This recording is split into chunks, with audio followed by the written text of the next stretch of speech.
Howdy, howdy. Welcome, welcome, welcome. We're getting back at it. Scooch up here. Trying to update the scene a little bit with some different ideas.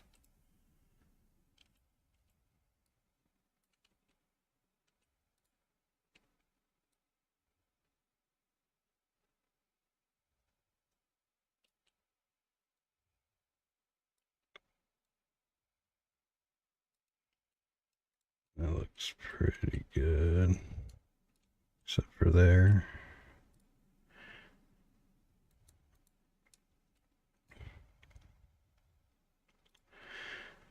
So I put in the new IK system for the gunplay. So she'll always point at when she'll always try to make sure she's got a bead on the enemy as you move now. So watch this.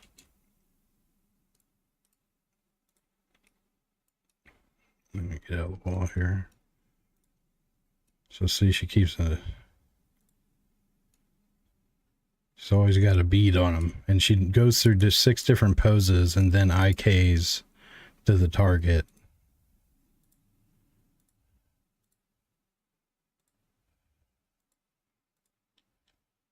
But she always stays on them.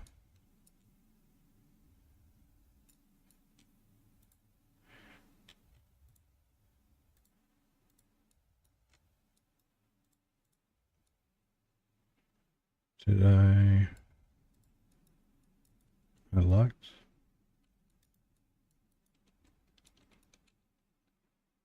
Canceling auto lock.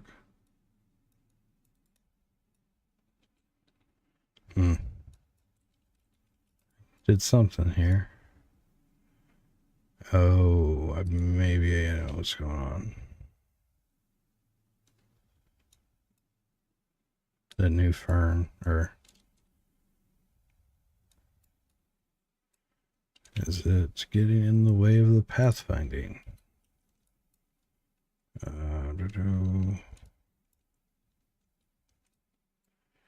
It is not.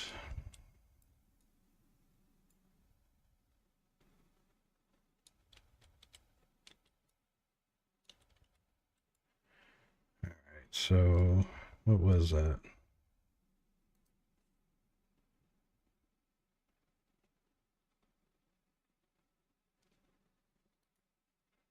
All right. Let's see here.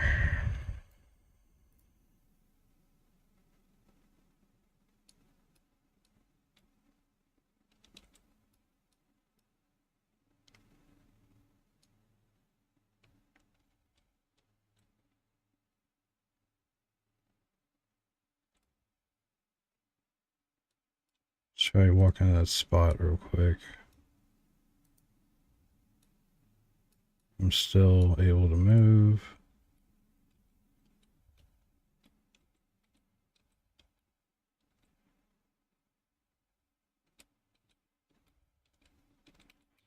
I wonder what happened.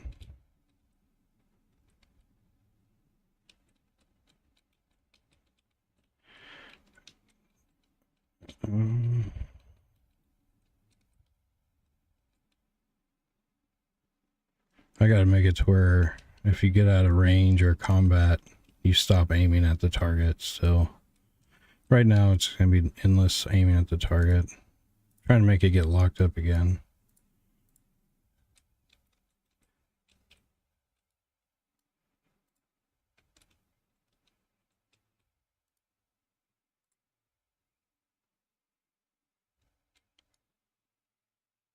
The old models are messed up now.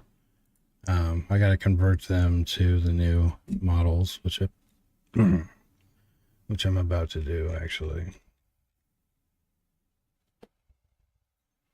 Got a little something in my throat. All right, so I've done a lot of work with the unit.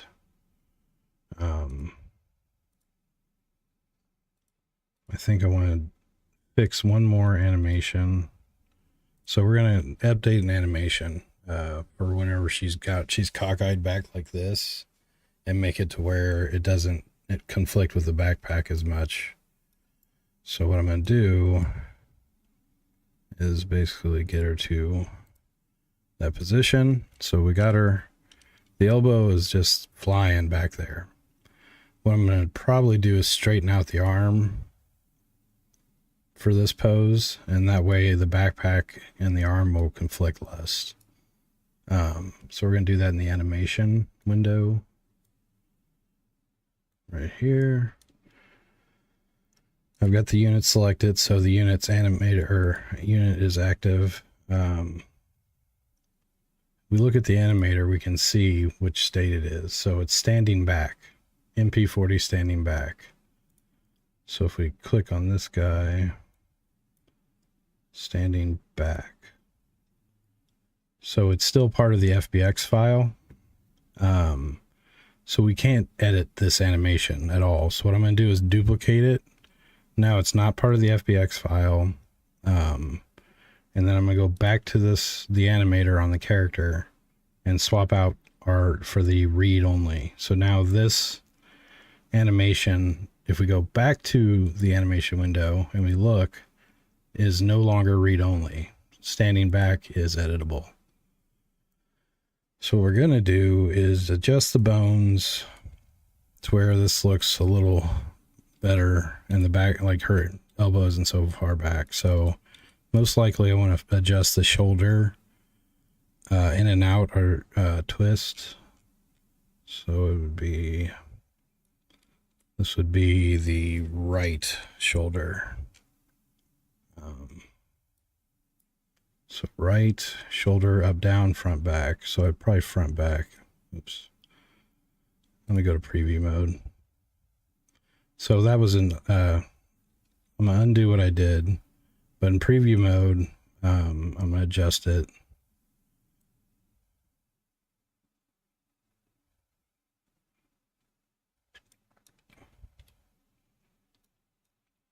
Huh.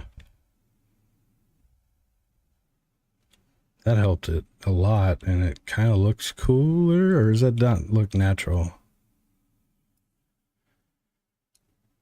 I don't know. That right there alone helped a lot. But I shouldn't have had to adjust that. I was going to adjust the arm. Let's look at it. Shaded wireframe. Oops. I gotta be in preview mode. Oh god, come back. Yeah, I've oh god, I hope I didn't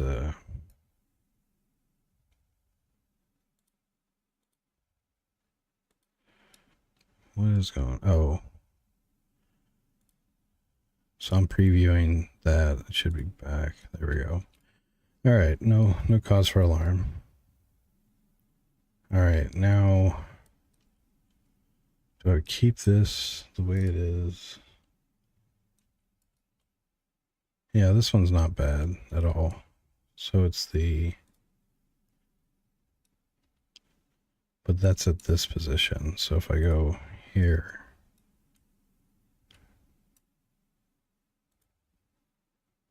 I'm not in standing back. What am I thinking? There we go. Standing back's messed up because I changed the keyframe, so it's going to jitter. I'll fix it. Just give me a sec. Let me cook.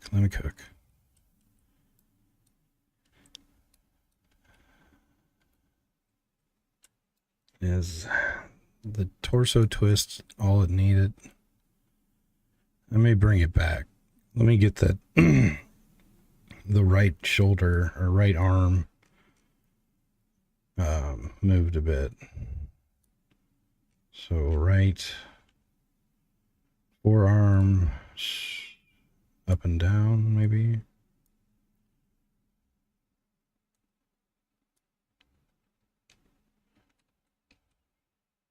I was doing the wrong thing.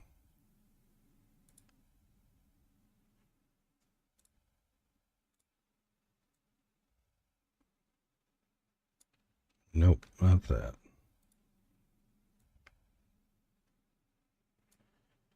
Now I probably want to take back the shoulder. Front back. Nope. None of that was the answer. Okay. We're in a good state.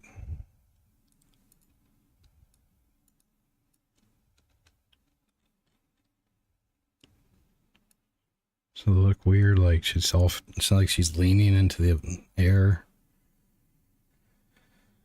I might fix that, but let me think here. This pretty much fixes the backpack issue. Now her...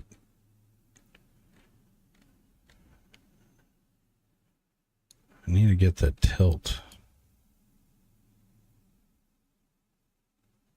So that would be...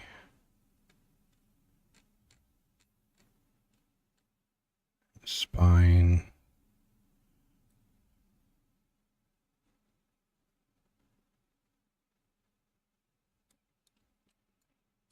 Oh shit. That ain't it. That wasn't it. So let's go side view and do this right.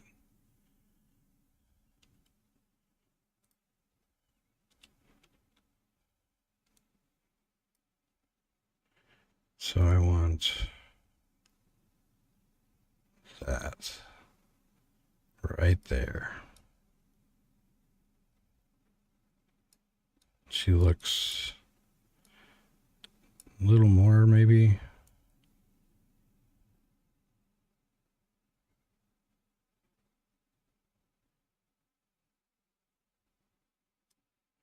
Right there. Oh shit. Go back. Or whatever, that's fine. That looks a lot better. Yeah, orthographic.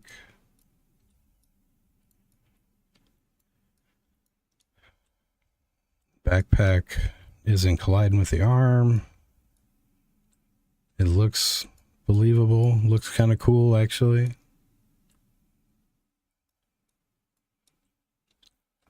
I almost want to swing her forward, maybe. Hold on.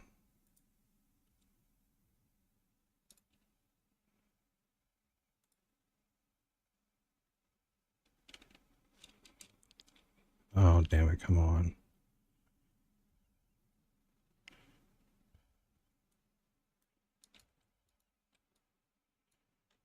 Hold on. Sorry. I was trying.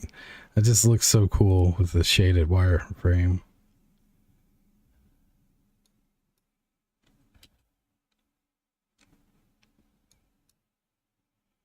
Wish I could. I should have.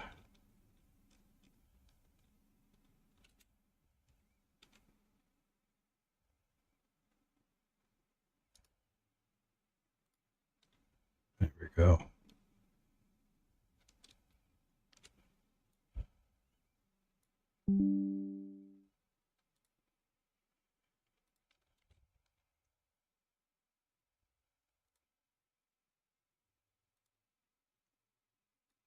I gotta fix the animation still. It's good in preview, I swear.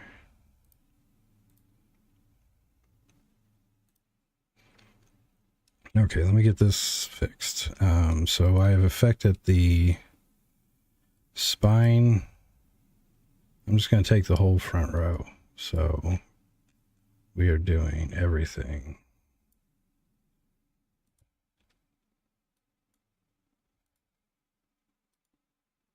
Come here. Copy that. Take our go to our last frame. Paste the keys, the new keyframes. Now we can take it out of preview. And now it's fixed and outside of preview, or preview is animation mode essentially. So let's take a look here. That head is some fierce here. It's not looking quite right.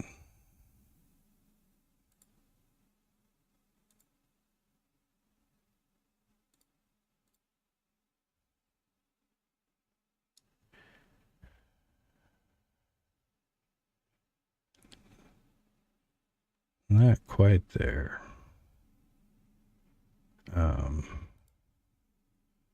Why does it look better here? Oh, I think it's because of the look IK.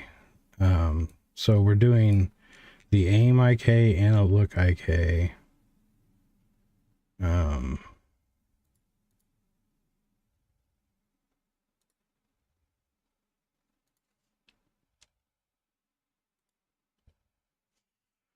No, so I basically disabled that. Let me remove it. That's not it. No, it's worse. Cool.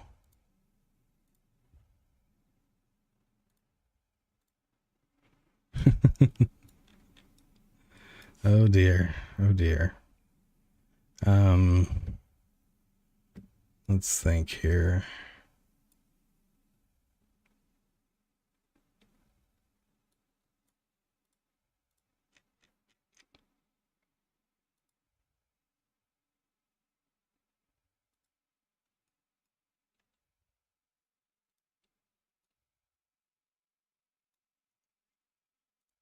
I go into preview, go to back. Okay, so here I need to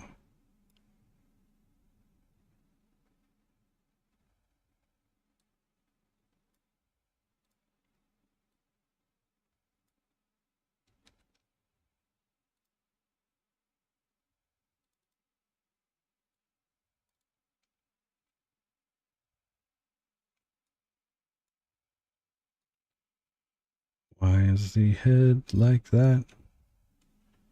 Upper chest.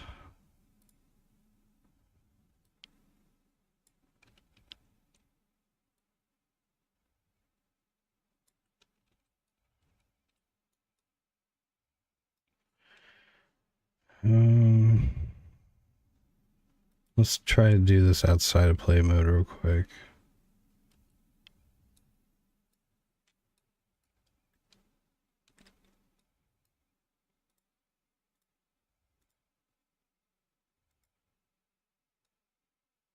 Well, it's gonna. Oh dear. So, what's going on here? Is the IK that crazy? Is the unit tilted just ever so slightly? No. Just, I'm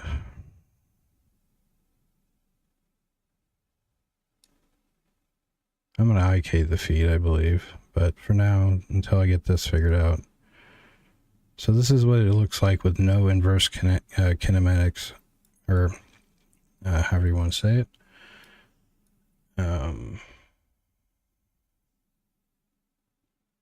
What I probably would do.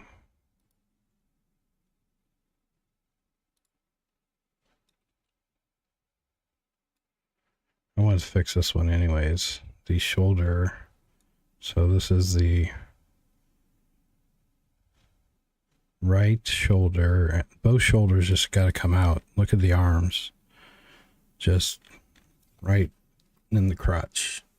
Like mixing too close with the body. So I'm just going to bring out the arms. Oops.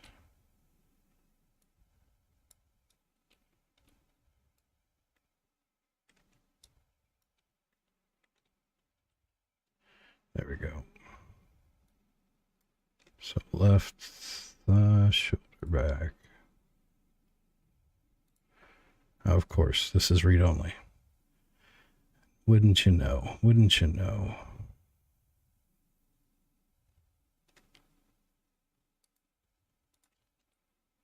Okay, so there's that. I want to go to the animator and assign the standing breathe. Wait, the hell?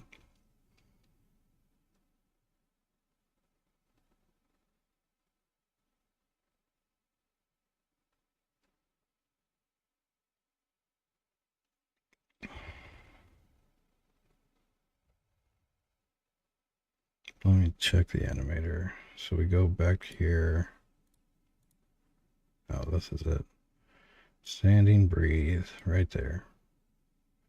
So now we are no longer read only, so we can edit standing breathe. All right, so let's do that.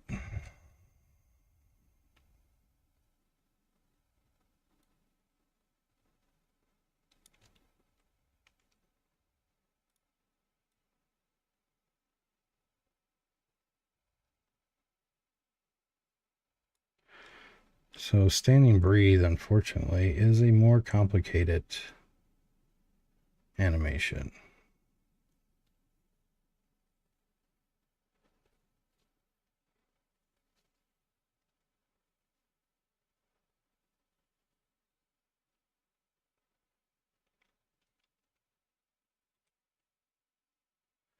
I will come back to that because let me finish standing back, then I'll fix standing breathe.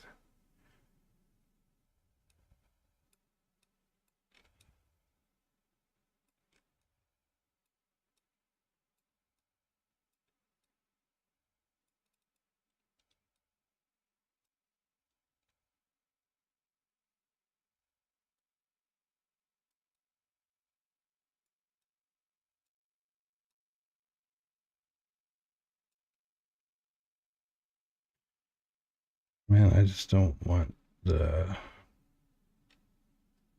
I'm gonna do this real quick. I gotta take out that canvas element so I can see better. Actions.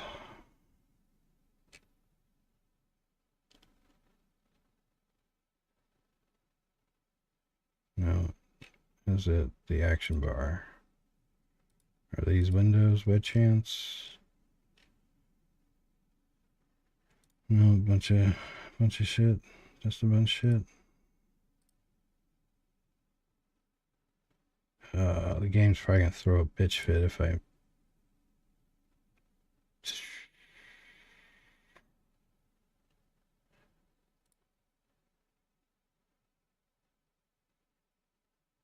Let's see what happens. It's probably not gonna like it.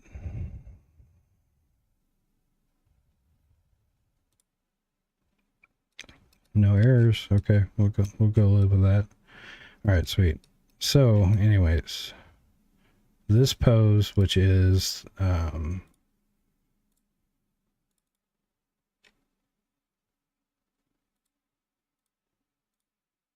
this is standing right, looks good.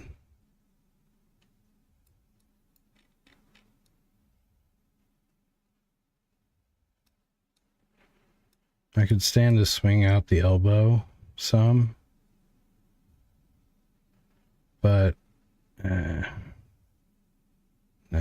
that's fine. That's fine. All right, so let's get back to standing back.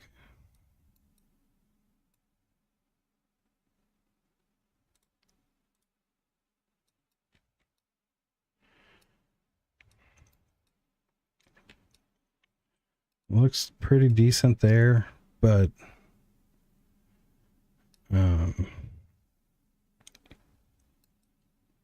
is that true elsewhere? The head is definitely like off in its own world.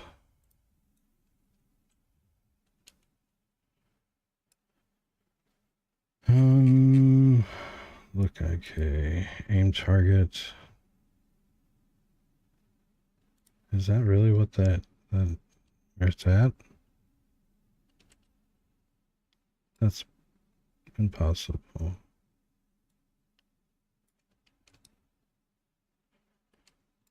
Oh, wait. No. Sorry, I'm dumb. I didn't actually select it. I'm dumb.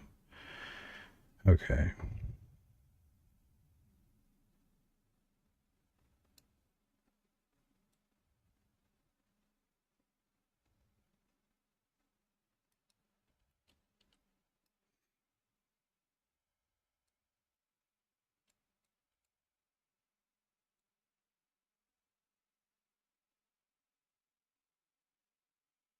Yeah, I gotta fix this. So let's straighten the back up.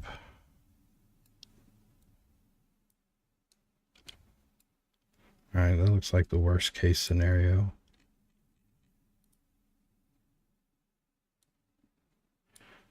So let's go to standing back. Let's go on the first frame. Deselect. Preview mode. See, preview mode looks awesome. Now, why are they different? Preview mode is a lie.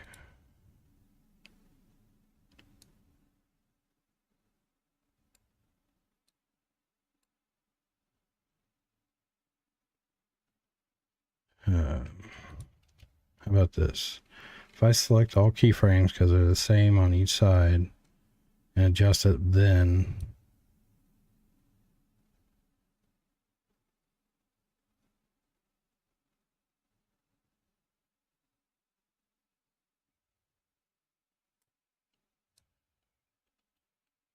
is that twisting in the right way?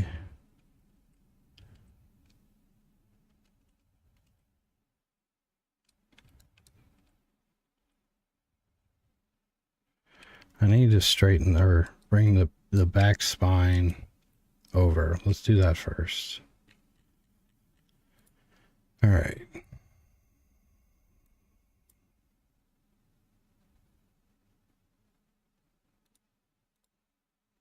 There we go. I'm going to do the twist. No.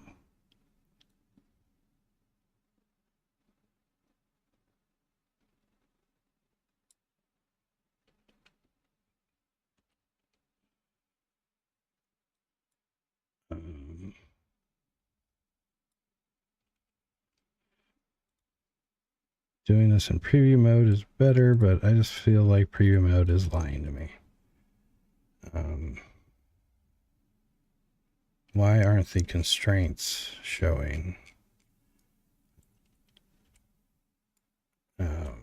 Anyways, we're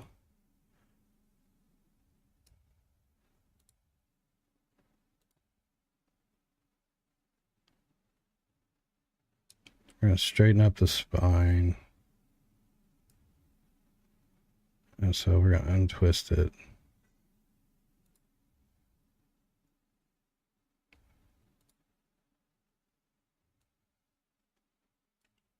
It's not that one.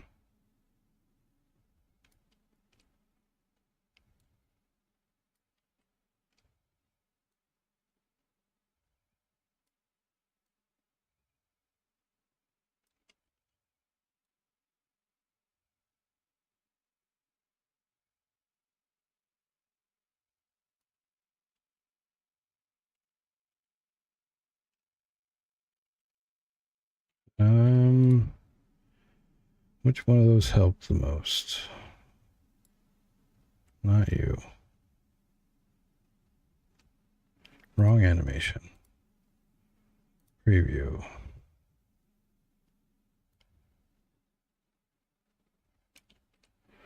That's for crunching.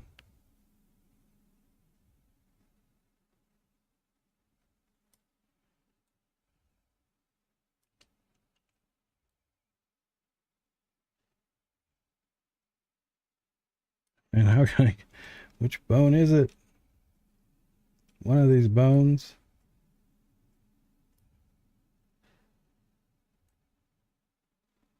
That one straightens it out. So let's do that one. And then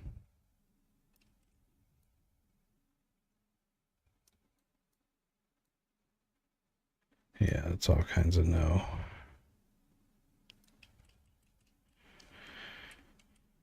Oh, some bitch. The pelvis is what I want, I think, but I feel like all those, this is a spine and everything.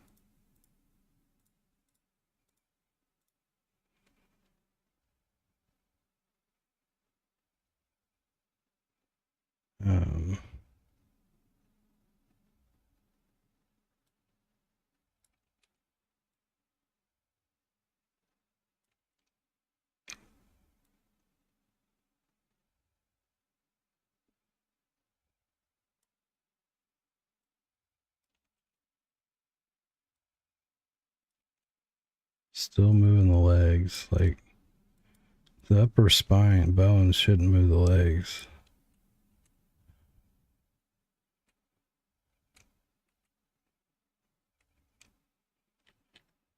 What the hell?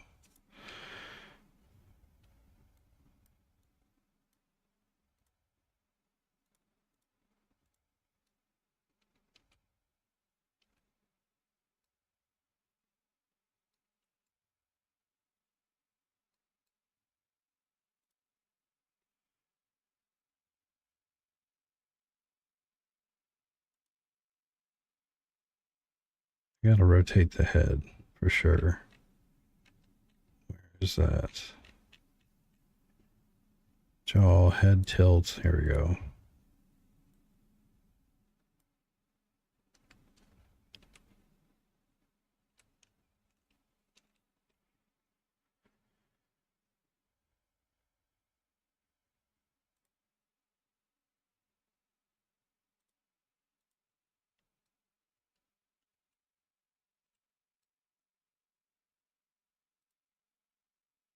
It's like, I can't tell if these damn IKs are being applied or not, but in preview or not. Preview looks great. In game does not.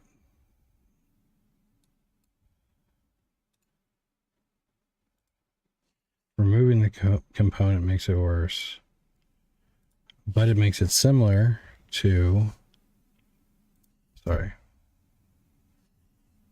here. So now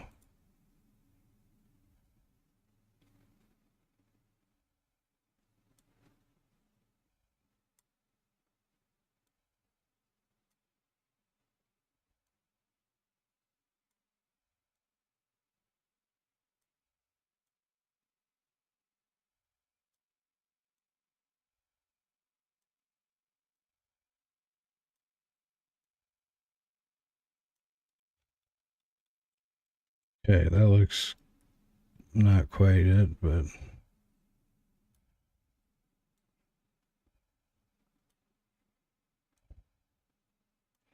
okay. That looks pretty good right there. If I go out of preview, I expected that. I expected that. So let's copy all, paste, leave preview. There we go. Now, if I were to put the head look IK back,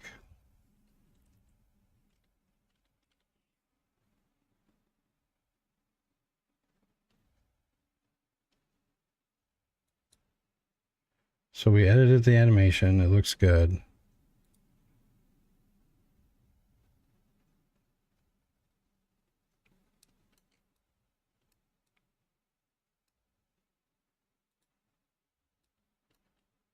Looking good.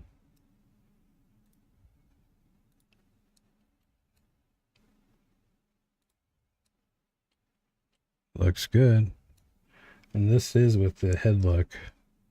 So if we go here, it is adjusting. Yep. So we got head look working.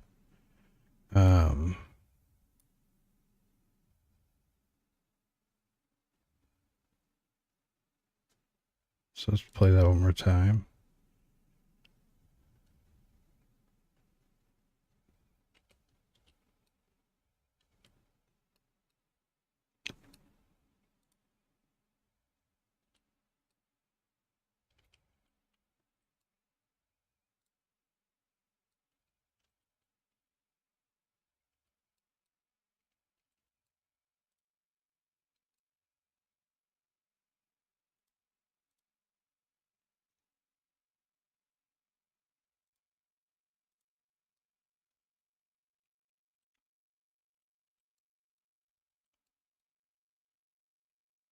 Still don't like that twist, but what can you do?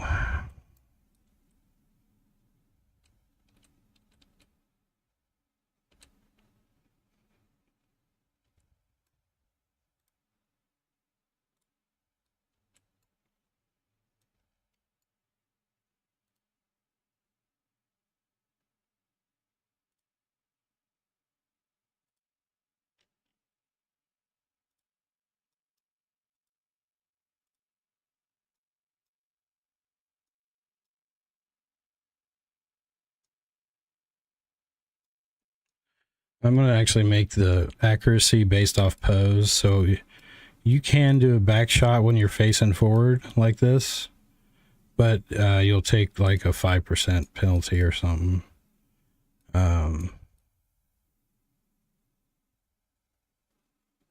Yeah. Now let's see what to do next. Get the enemies all set up. Get everybody like this. So right now, the target, actually, let's finish polishing the player and then we'll do the NPCs. So the target is not static. I want to know when I'm in and out of combat or within range of a target. I believe I want to track the targets that the player last seen. Does that matter at all? Yeah, it does, because if I'm looking away, yeah, like I shouldn't be in this pose if I have not seen the enemy.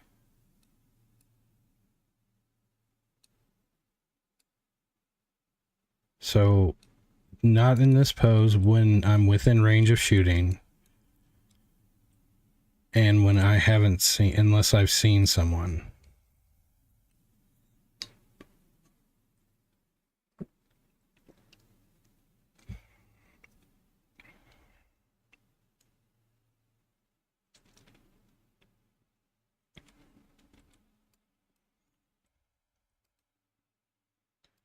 Let me think here.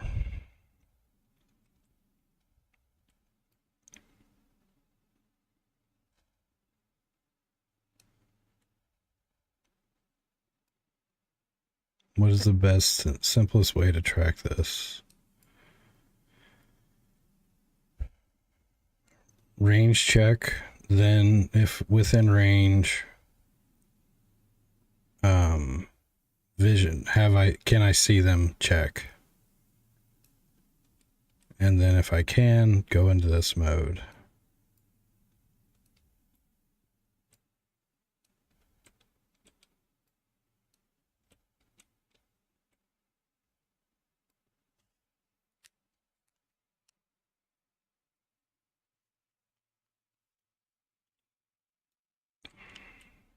Yeah.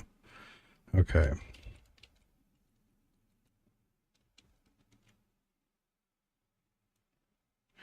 Looks so cool.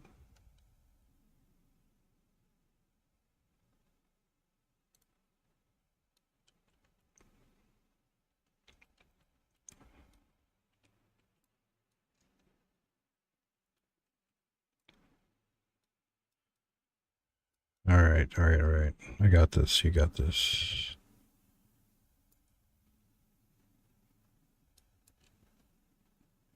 Why can't I shoot him? Vision check. Yeah. So my skill FOV is not hooked up.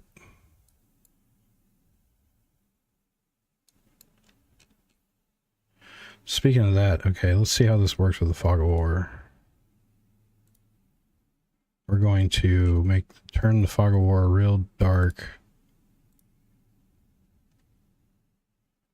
Shut the damn menus back.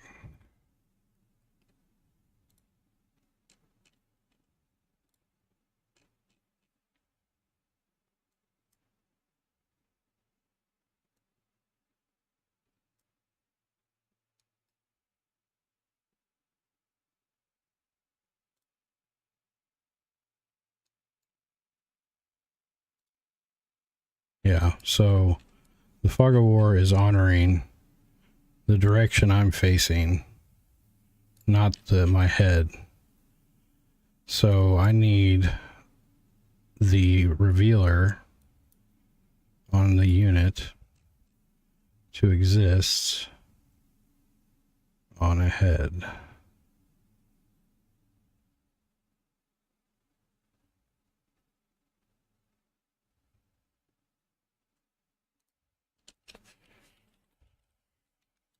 if I can use animation rigging to just so let's see here.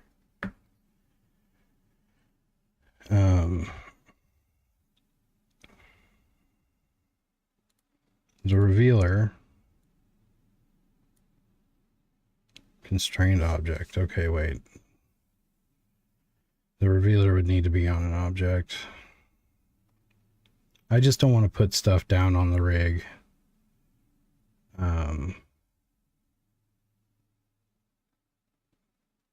So what I can do is, let's do this. Stop that. So I'm going to take the Fog of War revealer. I'm going to copy it. I'm going to create an empty. And this is going to be the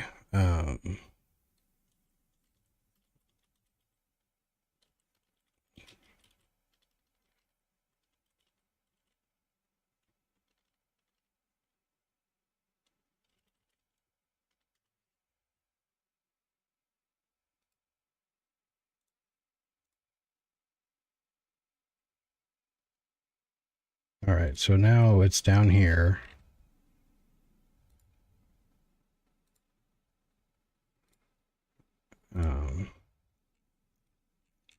I'm going to disable it up here for now. Now let's just test to see if it still works the same. It's parented to the player, so it should.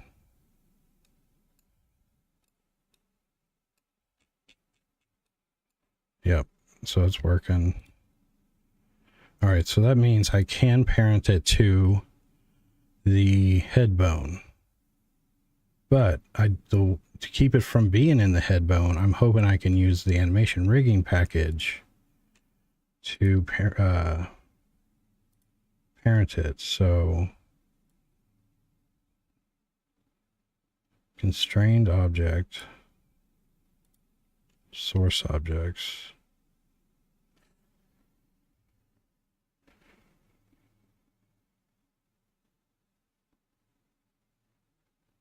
Was it?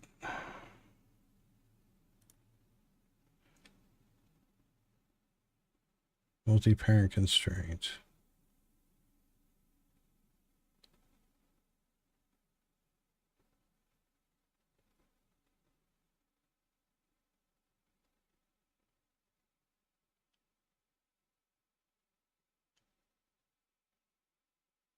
Got it. Okay.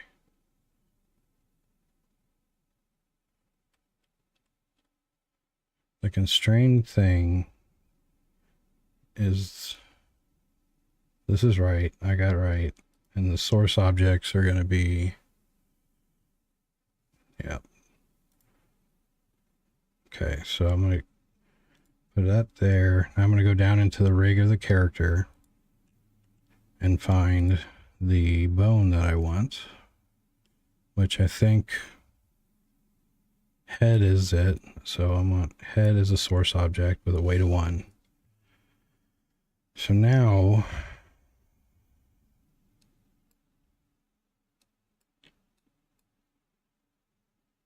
shit, I should have done that outside edit mode.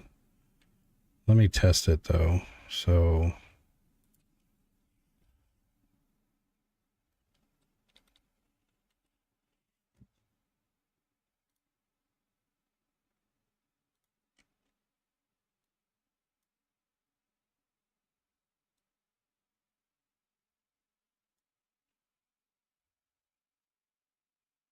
now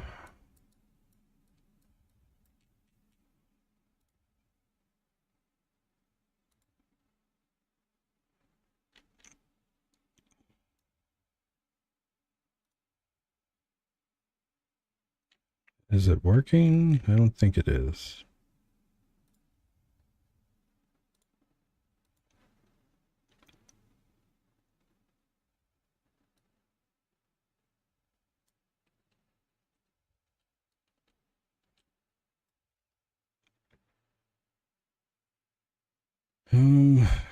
Let's see here.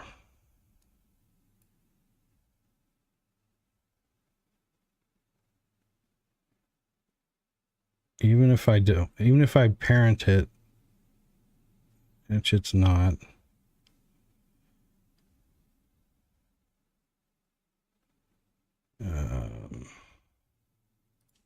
Copy. So, oops. That's still here. Okay. I'm just going to go ahead and put it on the bone real quick just to see if it behaves differently without any rigging.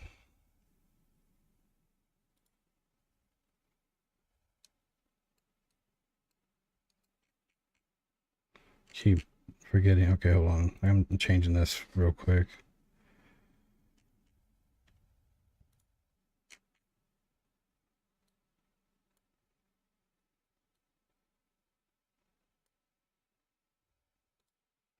Let's see what it looks like on this setting.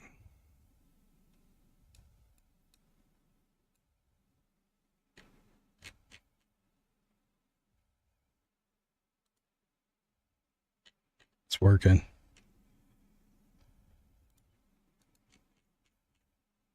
Holy shit, it's working. Okay, hold on.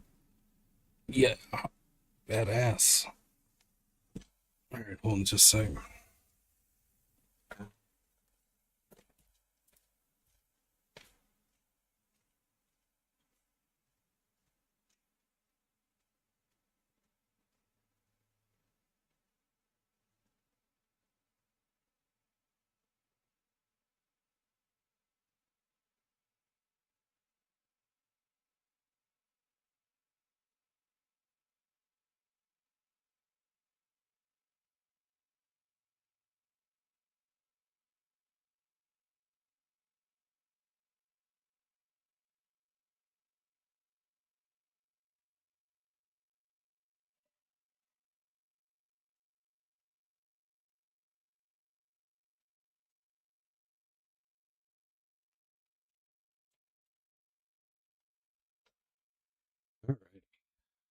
Badassery is involved right now.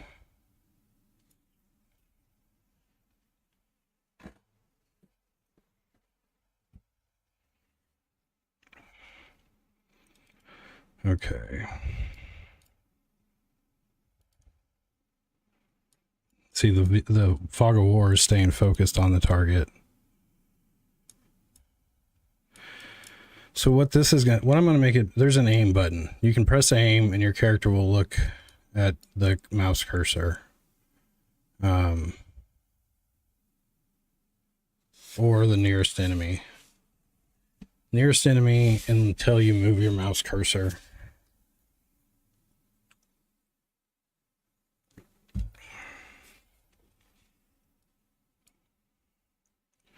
So actually, let's hook this up to the mouse cursor, the target. All right, so we've got the fog of war adjusting to the character's face, whichever way the face is looking.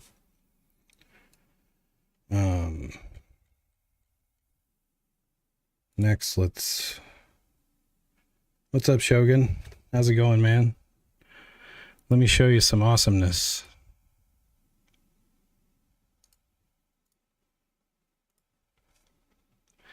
So I've got IK again on the guns instead of, so I have an IK for aiming when you have a rifle in your hand that has 6 different poses based off of which way you're facing.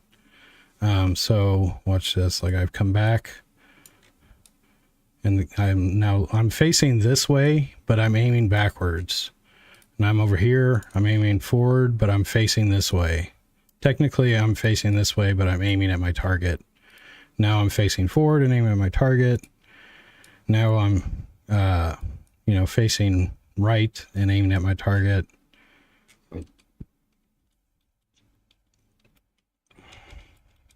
And the fog of war now adjusts to your head. So, whichever way your head's looking is where you're going to see. Of course, right now I'm forced on that target, but let's see here. I need to fix that street lamp shadow. It's got a mess up.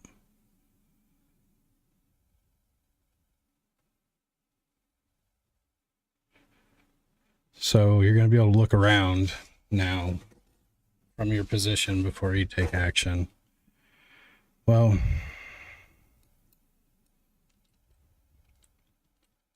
I'm still on the fence about this, but I'm going to make it work. I don't know if I want the character to be able to look around or not. So where are we going? We're going to grid system visual.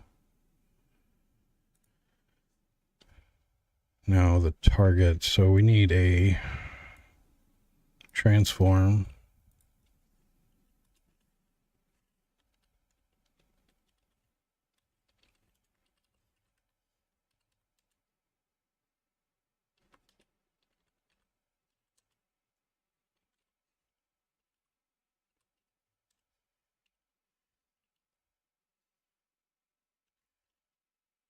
FOW target. So now that we have the FOW target, we can go down to show position under mouse, and FOW target will be at the mouse grid position.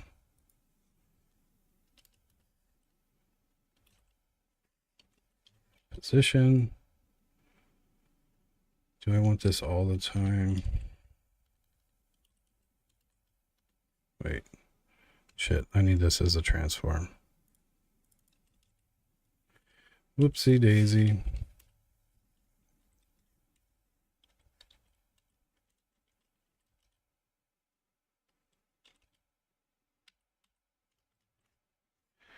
So now the target of the gun should always be where the mouse is at. Let's see how this looks.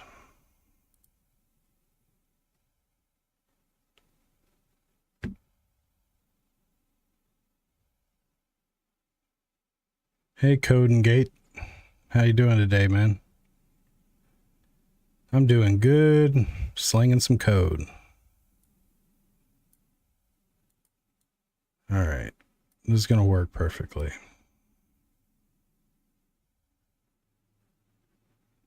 Oh, wait. I got to sign the damn thing in the inspector. That would help a lot. So grid system visual.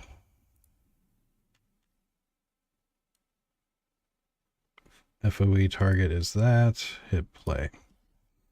So now the character should point their gun at where the mouse is. And the FOV, the field of vision, updates with the head bone.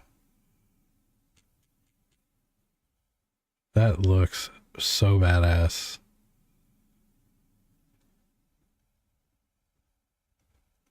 Now, if I allow the player to look this way, they'll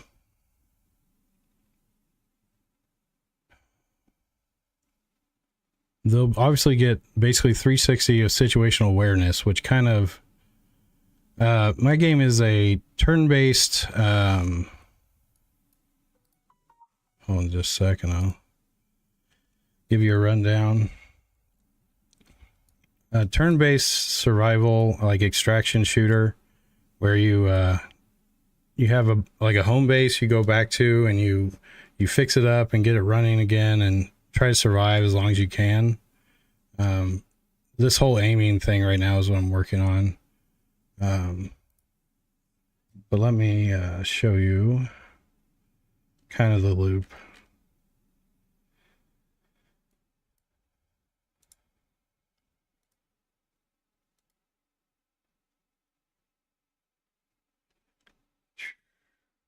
See here, scenes. So here's the bunker base. So it's kind of the end of the world thing. I'm kind of working out the lore and the monsters and everything, but it's going to be kind of like an apocalyptic zombie survivor thing. Oh, sweet. How far along are you? So this is your home base here. This is the war table, essentially the world map, how you kind of go from your home base out into the world, decide where you're going to go extract and loot. And you can pick between areas, see what that's about, what you're getting into kind of maybe. And then you would depart from here. And then you got your agricultural center or your hydroponics area where you kind of grow and do all your stuff here. That's not wired up yet. Here's like the server communications IT area. You got your vehicle bay. You'll find vehicles out in the world. Sorry, I got the shaders not warmed up. And then you kind of go through and kind of work on your vehicles, pick which one you're going to take out. You got like your water purification and storage systems here. You got to manage. One, you got to build them out and start storing water so you can survive. And basically, once you've done your stuff in the bunker, then you'll head out into the field. Thank you, man. What's yours called?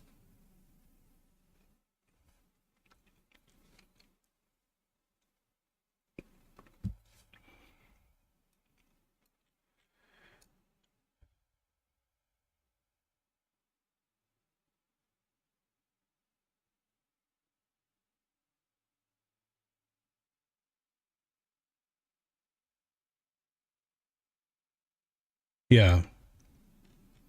Do I like this?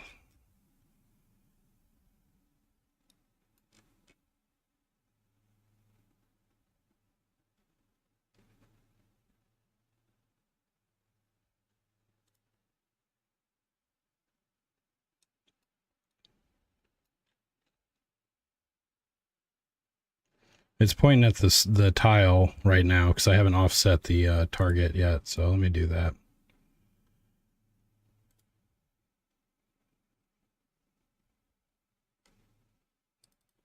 Zombie gate. Pretty sure zombies are going to be one of the main bad guys, but I think I'm going to have you got, because I've got humans, you got to fight a bunch of humans. I think I'm going to have like this basically science fucked up bad and led in a bunch of terrible shit kind of thing.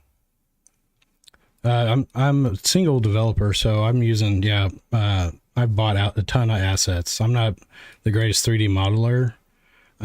But what I have done with, is one, I followed a certain thing with whenever I make sure whatever I got will fit and look good together. And I've also cell shaded everything and use a toon shader essentially. And I've done normal smoothing to make the characters look a little different. Like, see these black outlines on the pole? That's one of the effects that I've added. I gotta fix that floating thing. So every texture in here has been revamped with a cell shade essentially. And then I've mix and match stuff, but I've also done my own 3D editing and modeling and creating. So like, yeah, but mostly paid assets. But again, I own so many and that match this style. I'm kind of just interchanging them where it works and makes sense. Okay, so let's turn the light on.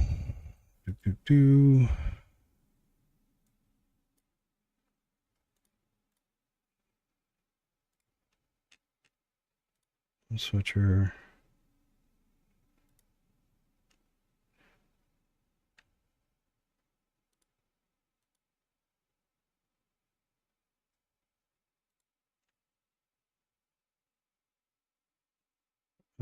What am I looking for? Torso.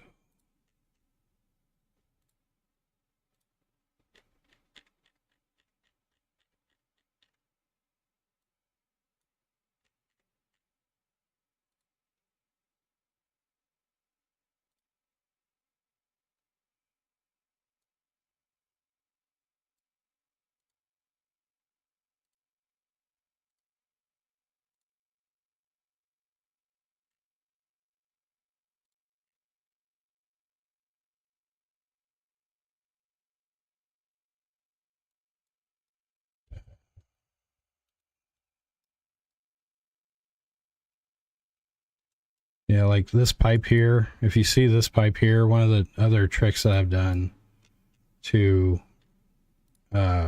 make stuff kind of look different, stand out, is I gave it, I'm smoothing the normals on the 3D models.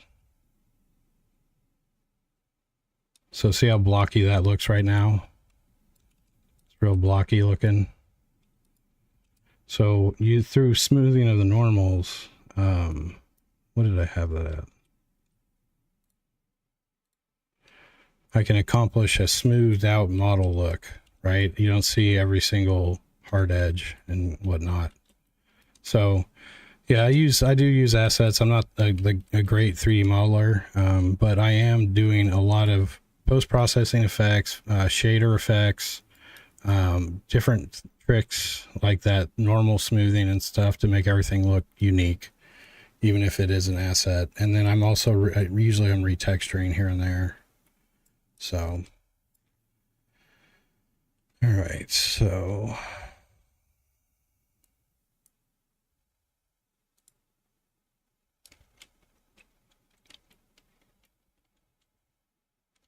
kit bashing is the term. I'm kit bashing like a motherfucker. But again, all the characters are going to have, are customized. Animations are customized by me.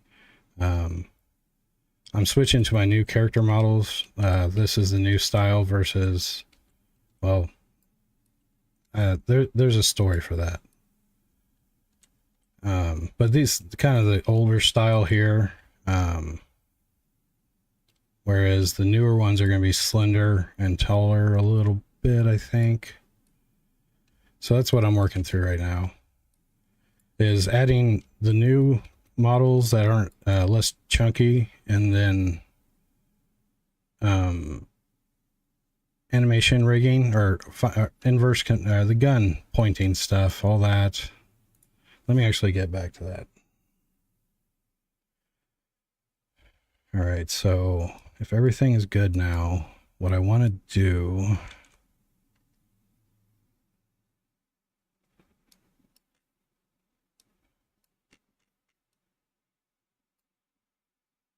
one, I want to make the trail renderer start one off you instead of starting there. I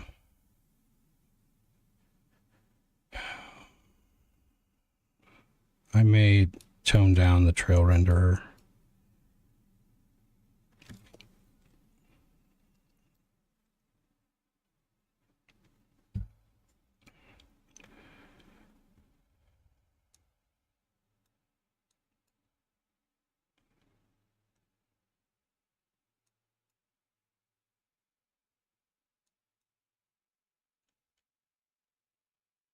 Well.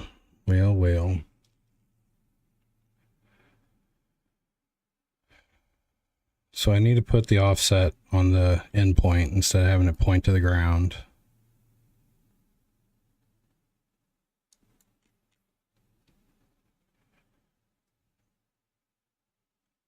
And when you are aiming your gun like this, the white line, the path line, will not show up.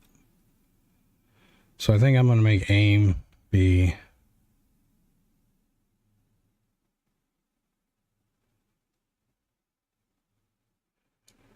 Oh, I could do that. So when you're zoomed out,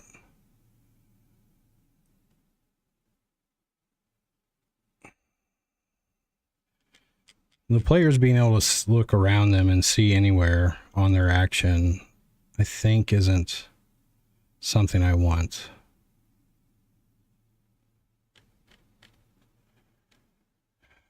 But I do like the effect of them looking through the street like this. Here, let's fix the trail renderer and then turn off the line renderer when we are aiming.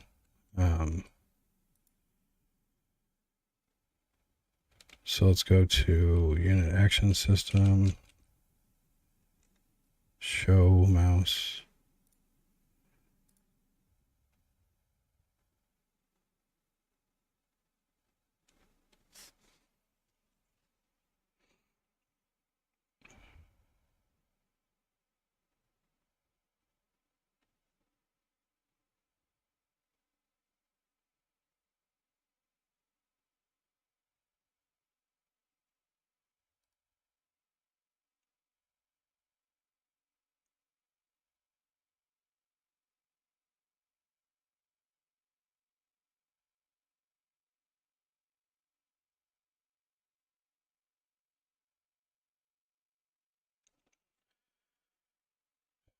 If it has a target.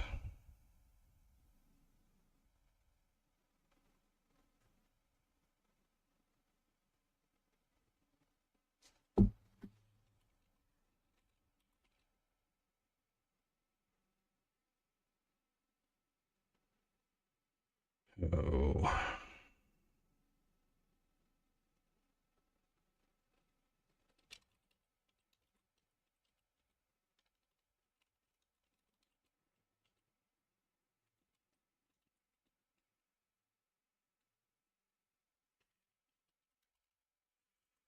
So if the unit is aiming, if the player is aiming,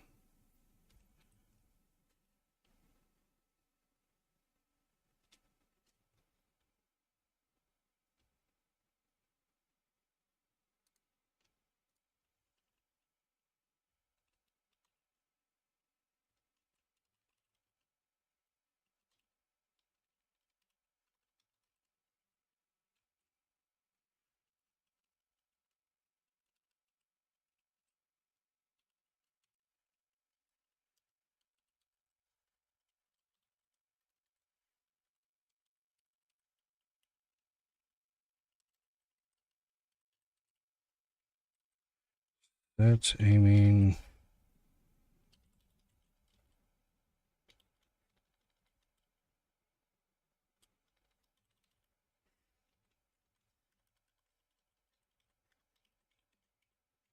There we go. And we have nothing to return. All right, so now we can set the unit, say the unit is aiming. So if we are aiming, we want to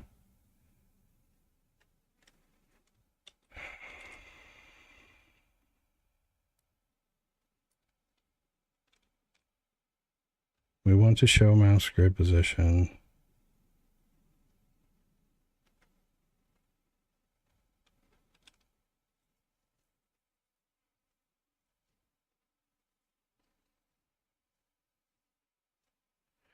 Should they be able to look in 360? Like,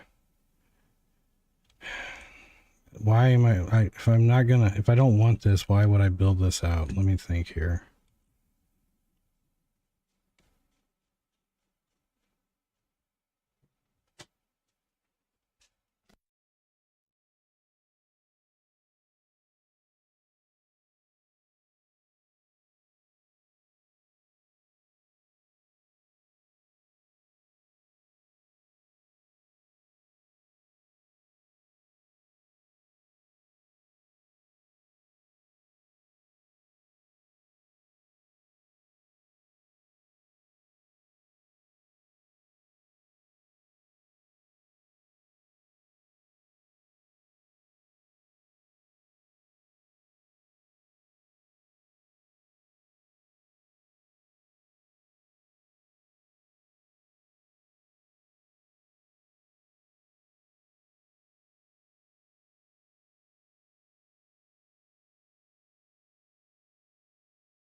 All right, I'm back.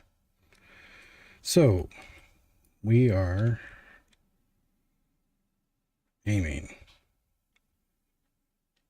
So if it is a valid shoot action,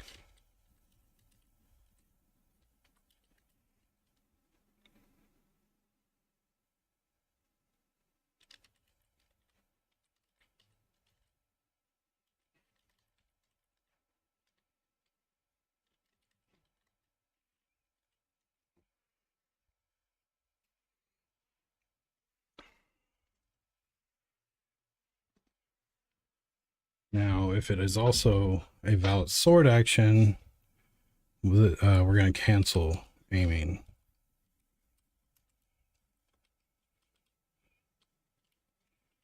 Because that takes if you're that close, you're going to default to melee instead of shooting.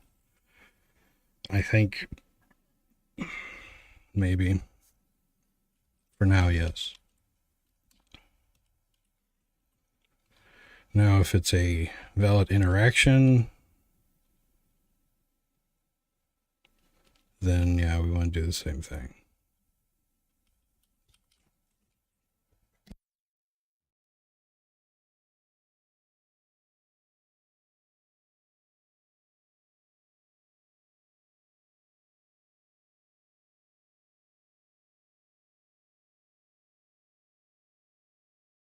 All right.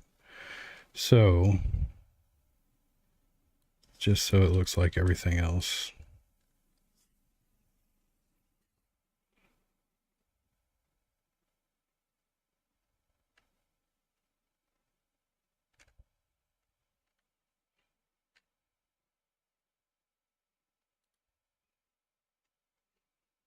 I kind of want to pull this out and clean this up. It's getting unwieldy. Can I get that out without it looking like crap?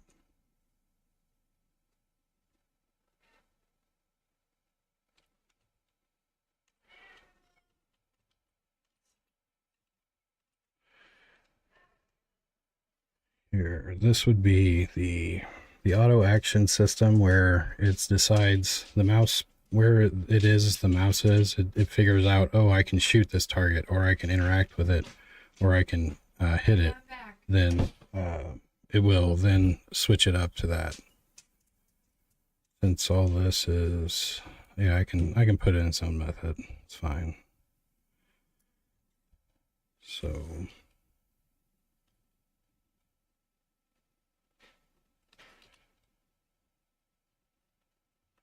get auto actions. Hey Volt, how's it going, man? I'm going to call those auto actions as the term I'm going to call that. So if you have any auto action,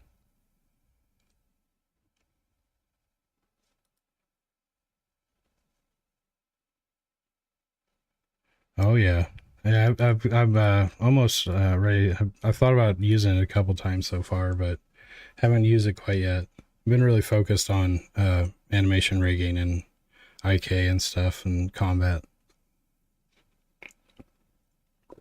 but I've made some good progress. I'm definitely gonna be using the buttons. I'm gonna have like a little button grid where I wire up a bunch of shit. So we get auto actions. We set if the player is aiming. And then we come down. Now if we are aiming, then we don't want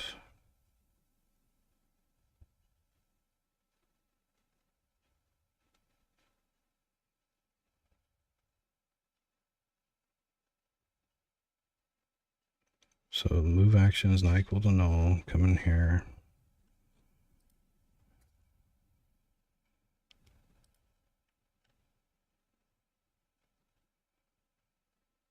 Oh shit, that's right. Let me think here.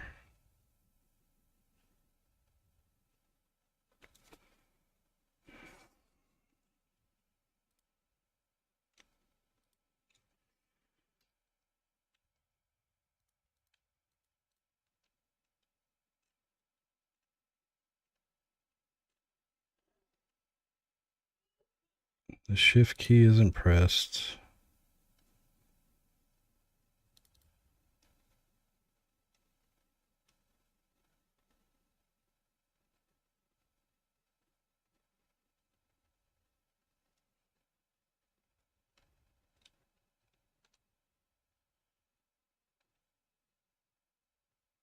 So I want invalid.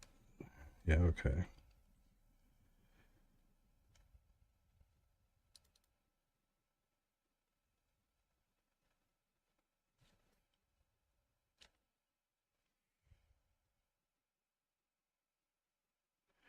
How do I want to do this? Because there's 3 ways this could be.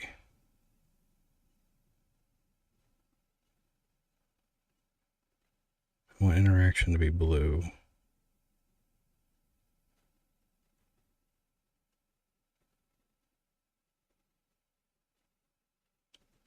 So if this or this show red, and then is valid interaction.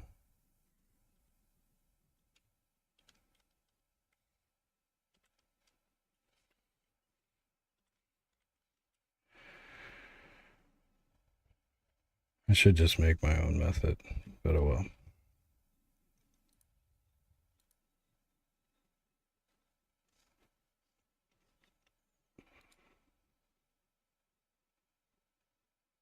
I'm going to do a trumping.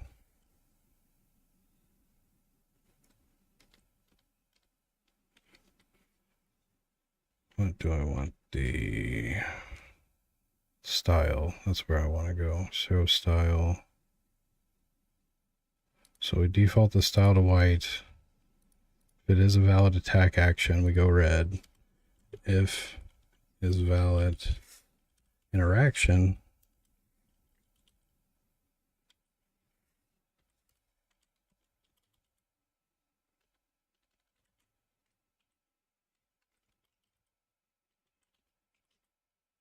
blue, because blue means interact.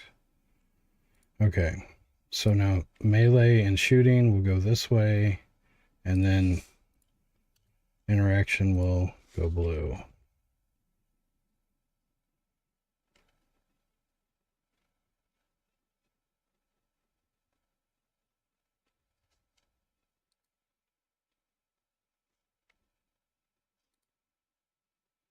So here I need to add an offset. Let's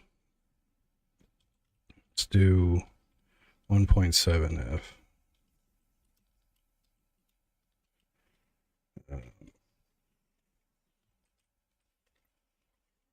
Times. No, that's not what I want.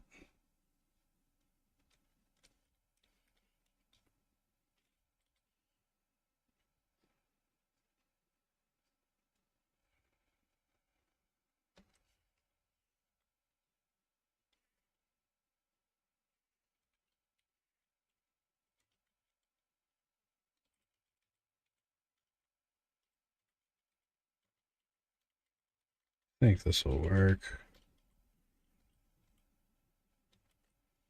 Okay. No, I don't care about the FOV getting offset. This is not the right where I want, what I'm thinking of. No, wait, this is it. Yep, never mind. That's the target. I want that offset. All right. So now color coding should work. I need to get interactable in the scene.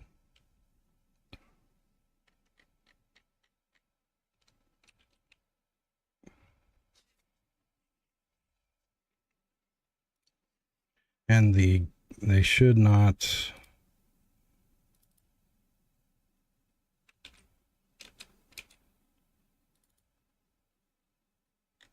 Oops.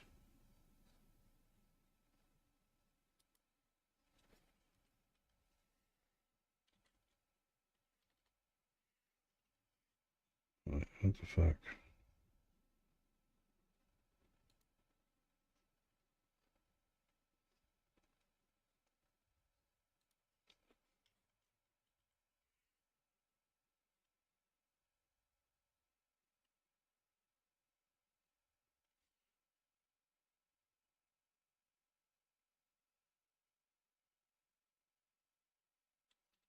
Wait, what am I thinking here? So I was saying show under the mouse, but then I continued on down here.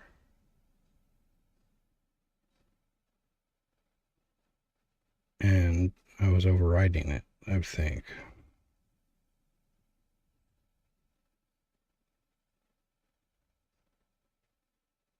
Interesting.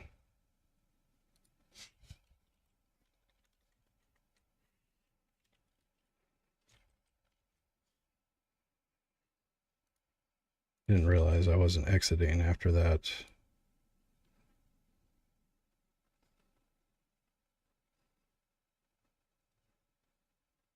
Well, this kind of fixes it, because here I'm saying, hey, draw melee, but down here I'm saying, if it is melee, if it is either of these, then do it.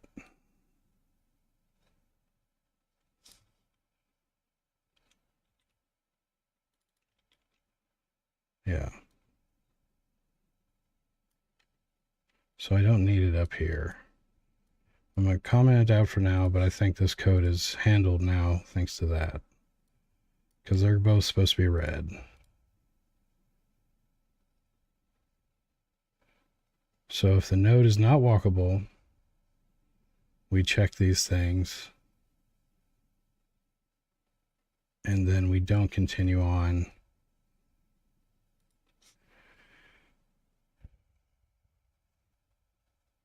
Yeah, sounds good. That's right. That is right. All right.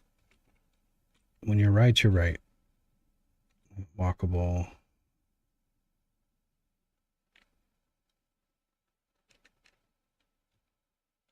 Let's test it out. Let's see how it works.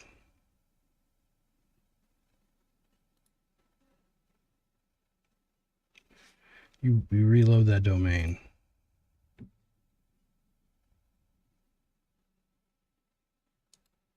All right.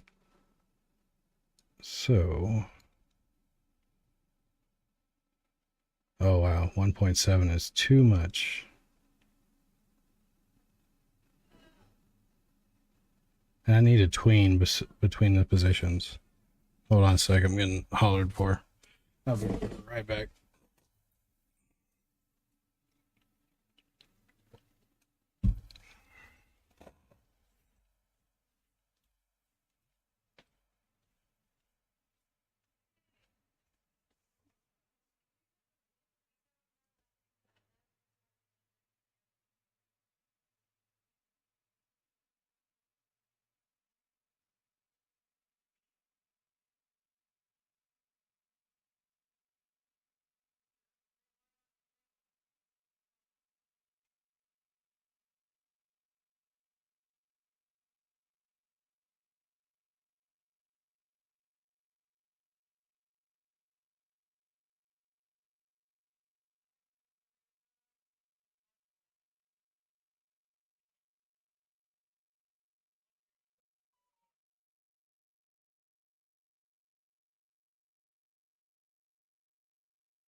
All right.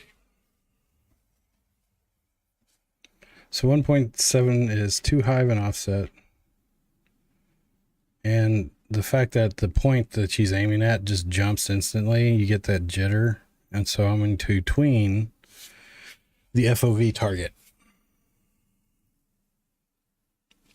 So it's smoother. All right. Let's test. So for melee, I can't.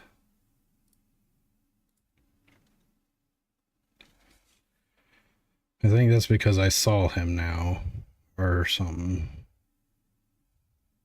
So it's red. If I go back to, I can't get, it's not letting me consider I can shoot him.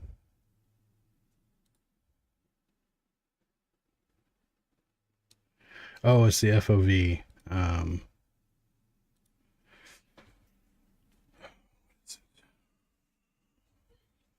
So the FOV for the weapon skills is still based off forward of the transform. So even if I'm looking this way, well, now this is my looking forward, but if I turn my back and then I look that way,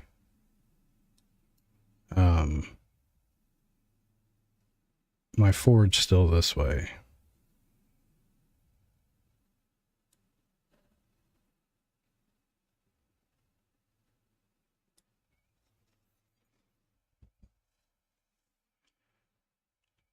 So we have get aiming, and we're getting ready to show the mouse.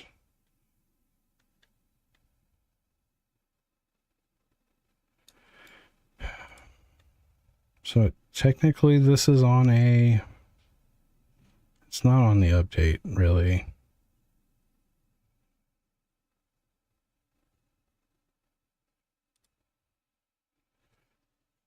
Oh, I need this in an update.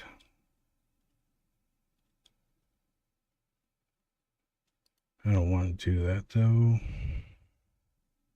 Coroutine, I could do a coroutine. Maybe.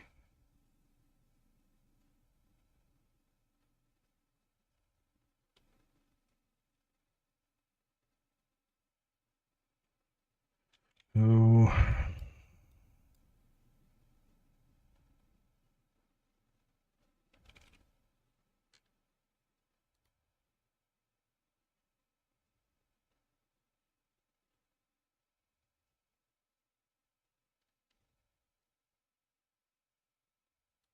Actually, so if I forgot this, which should actually not make this to where I don't need to tween, maybe.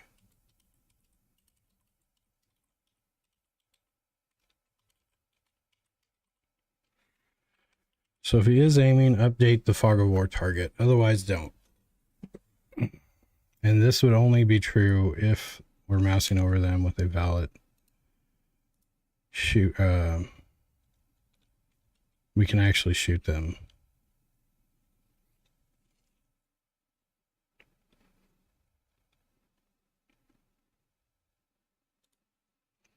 Again, do I want them to be able to look around while it's their turn? Like, should they be able to change their field of view?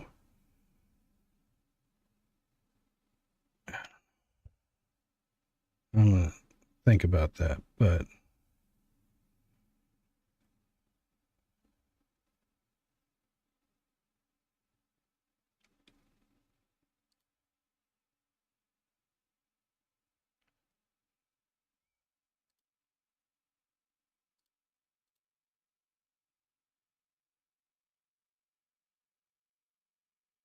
no.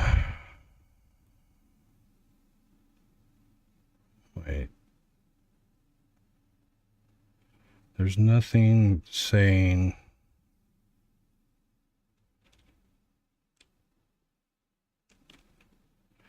I am using, let's see here.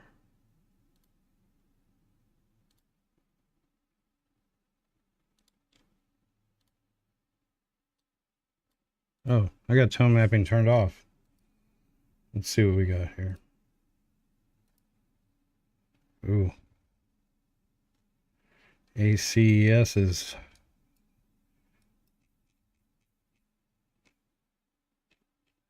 got a vibe. Yeah. She should only aim whenever it's a valid target. So let me fix that.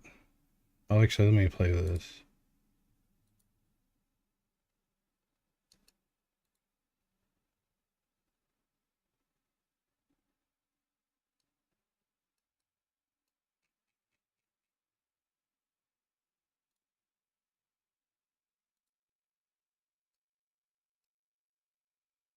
It does. That's a bug.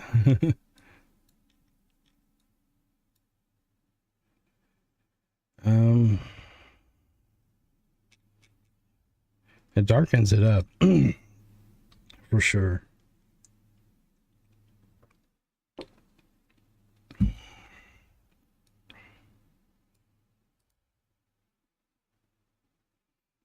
I gotta get through this and get everything fixed.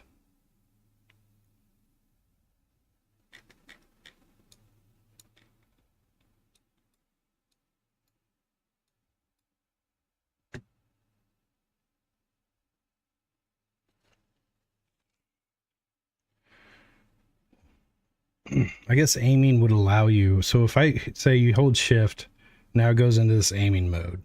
You can target non enemies. Is that really not in the field of view? I am. But you could target like an explosive barrel or just like shoot something to destroy it. So I think that's what I'm going to do. If shift is being pressed. Yeah, okay. And then, yeah, I'll make it to where you can shoot destructibles or things that can break. Or you could shoot something that was like hanging and block a path and then take off. Okay, so shift.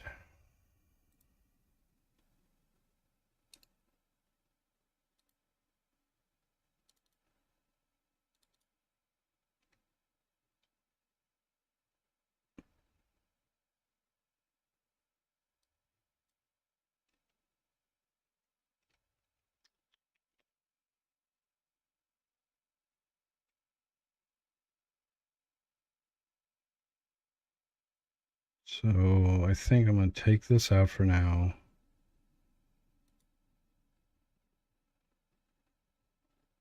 Just for this testing here.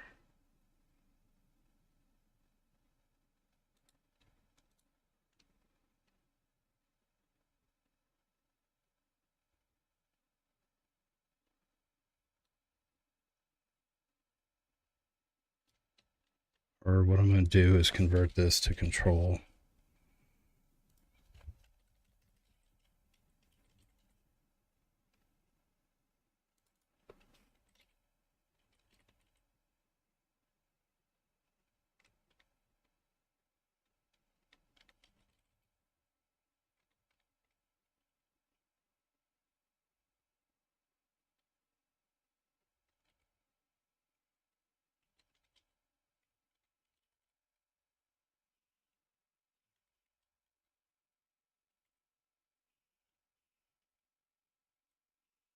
There we go. So if control's pressed, we're going to do that. It's that way it'll decouple from the player. So now I have shift back.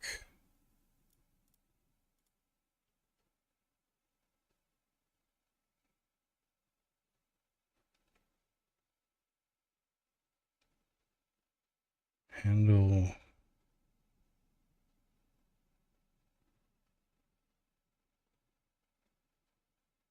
No, I don't care about that. Handle movement. What the hell is this on? You'll get gutted if I don't need you.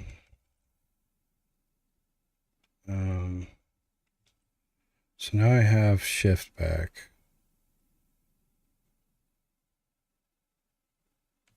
Let's do.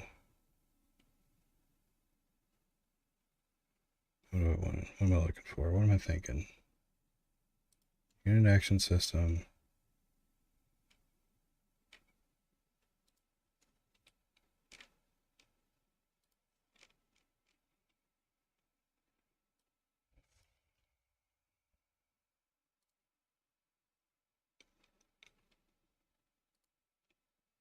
You can go. Very well, just minimize. Just for now, I'm just going to do this real quick.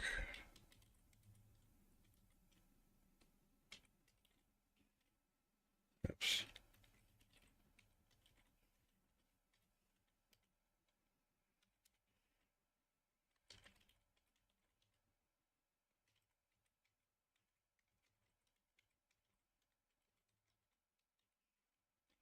Just for testing purposes, I'll do this. I'll get this out of the loop and just make it an event.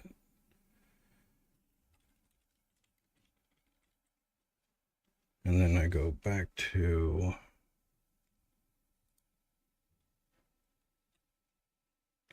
get auto actions. So you're not going to dictate that anymore.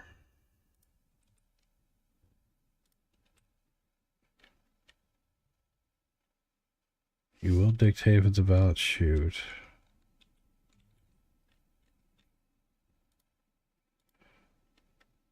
So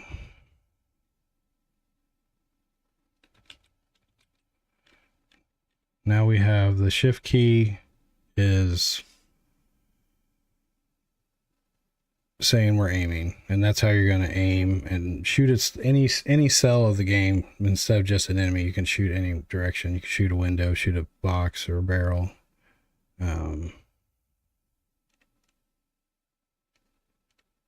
So if we are aiming, we're going to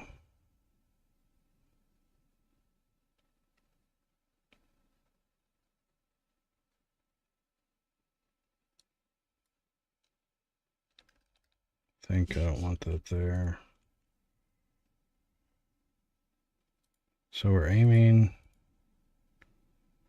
We're gonna definitely want to take that down a notch. Let's go like 0.5.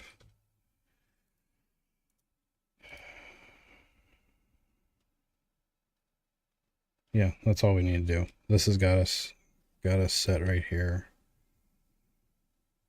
All right, let's see how this works out.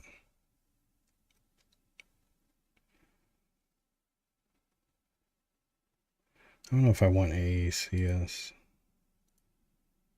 I'm gonna play in neutral for now, just so I can see better. It does look good, but I need to tweak stuff visually. All right, well, shit, still aiming. Even when I'm not. Okay, wait. Do.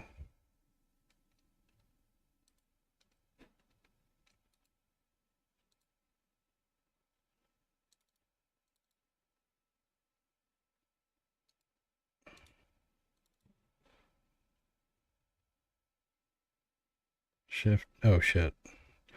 Well, if it's always true, it's always true. You know what I mean?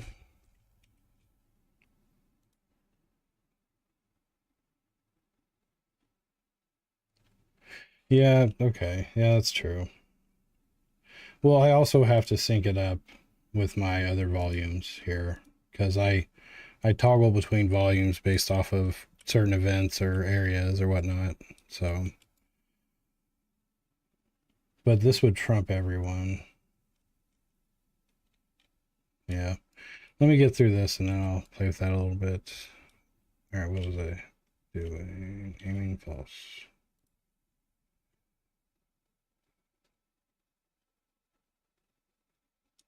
All right, so I'm holding shift and now I'm aiming. Let go shift. So when I do stop aiming, I need to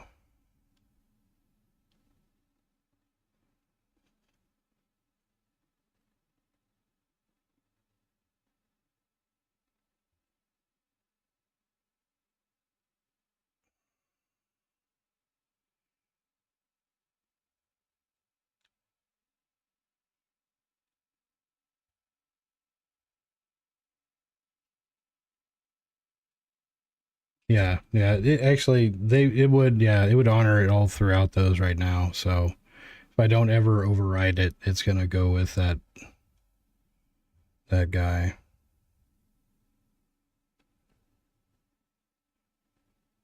I think here. Do I like that?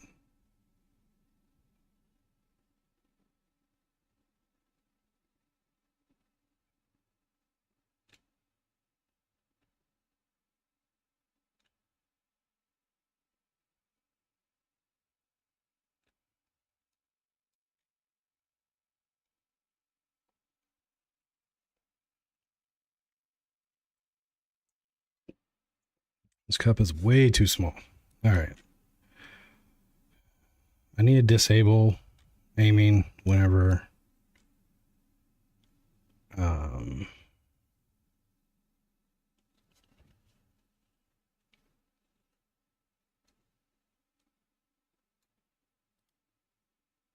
we're out of combat.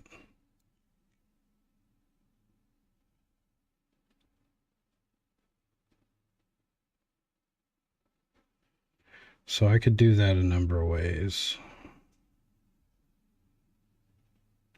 Turning the weights down. It's probably the right way.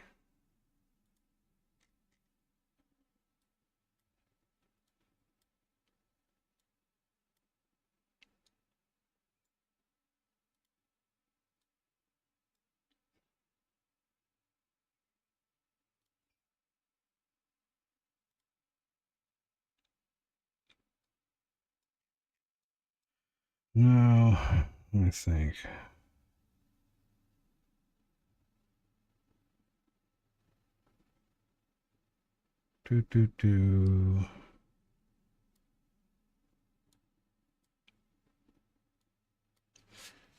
Now that you can aim,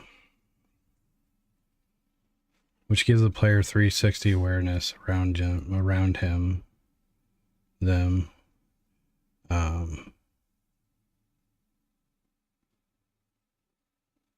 Which I think looks really fucking cool.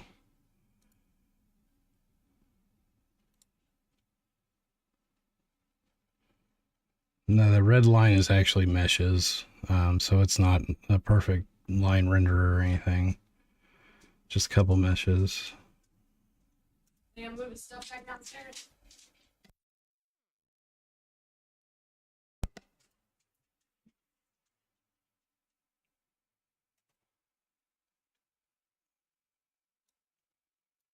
I just think it's badass. So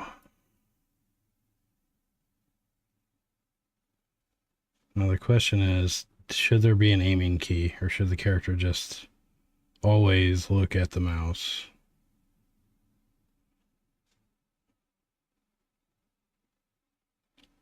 Yeah, the aiming key actually just, takes more time.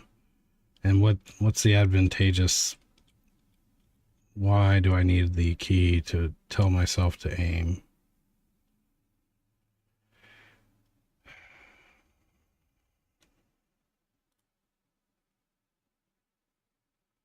Oh yeah, this building's not done. Not done at all.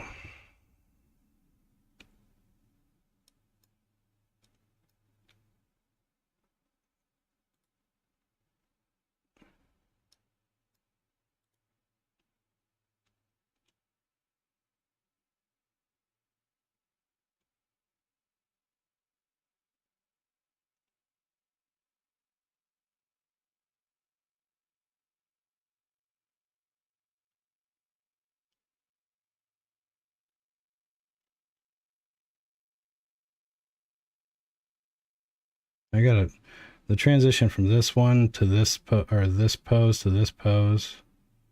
I think it's so weird. I gotta fix it. They all like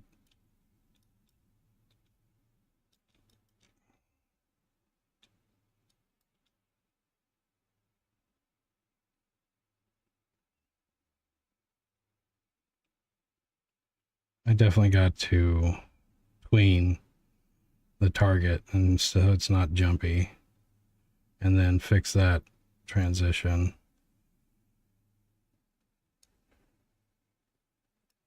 Not too much I can do about that besides take it out of the blend tree, and if it is that one, just switch between the two. I don't know. It's not so bad.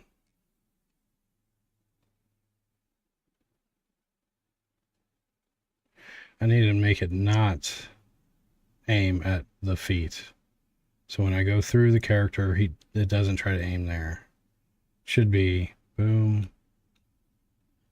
to boom.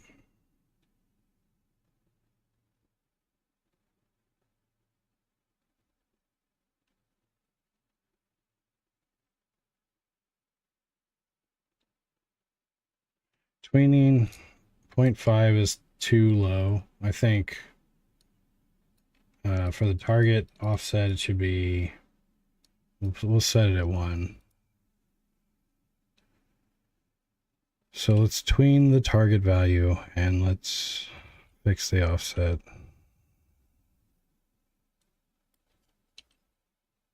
We'll try it there.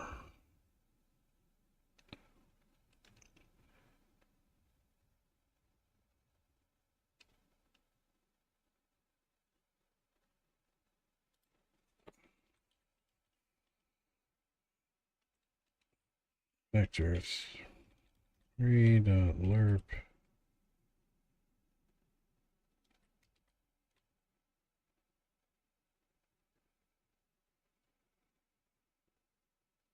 So I'm lerping the FO8 target to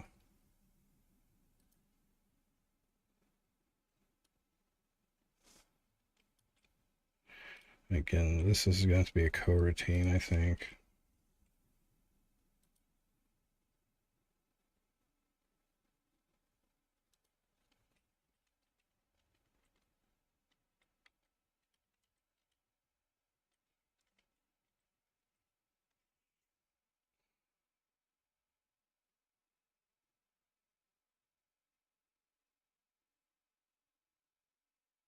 Time. Sorry. Yeah, that's why I got to do this in an update.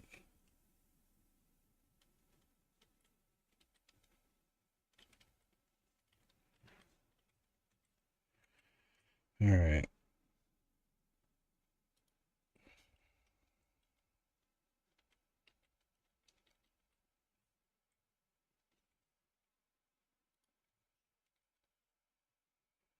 Shih Tzu.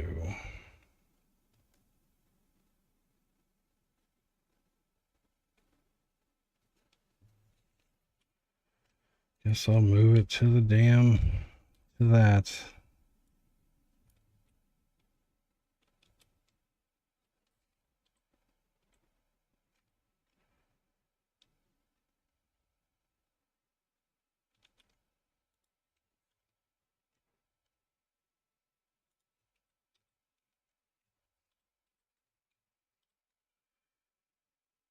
Oh.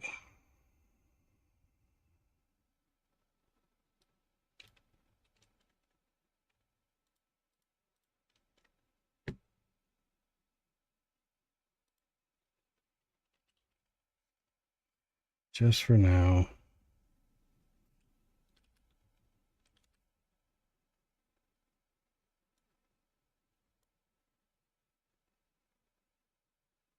Do I want to do that every time?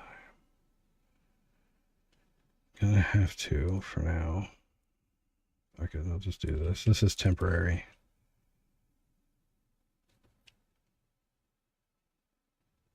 Get grid position. No, wait. Okay, it's fine. Mouse position can just stay mouse position. I don't need to translate it.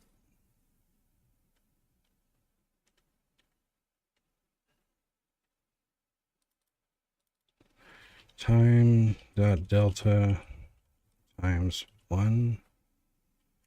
We'll do that.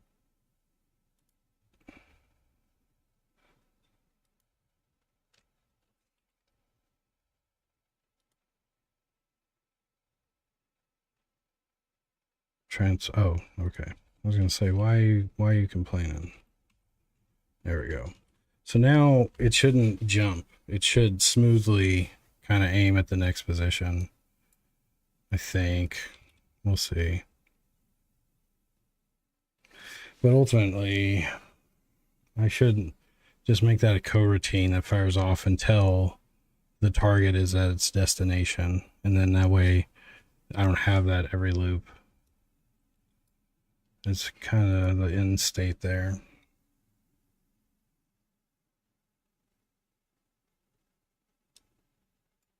Okay, so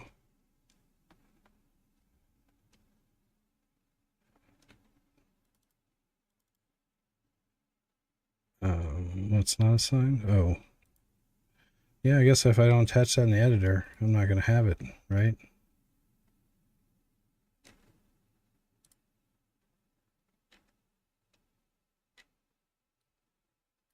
I'm using Final IK also to accomplish the aiming and the character like stuff.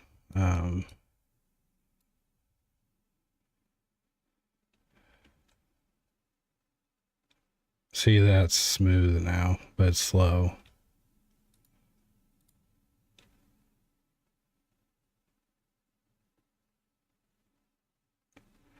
You know what? Slow is pretty nice.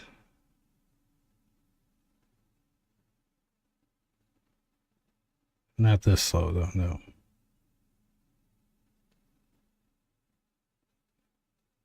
So see, now it's doing world position. I want it to snap to the grid. So what I need to do to fix that is, because see, I could go to the corner of this tile and it's aiming there.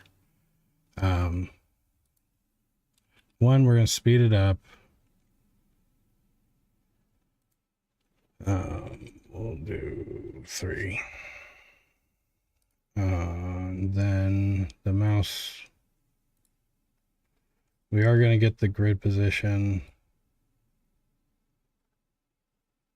and then get the world position of the grid position. This is a kludge, but it'll work.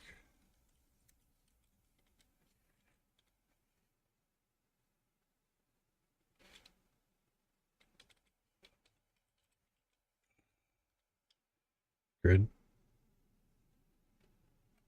Get grid position.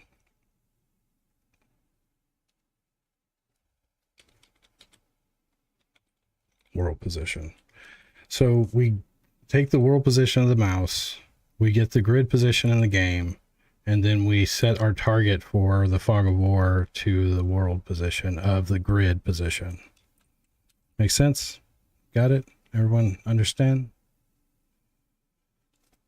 Translating from screen to world space to grid space.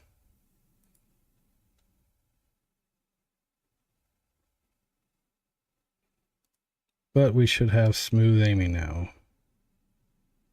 Now, if again, keep your eye on that yellow dot.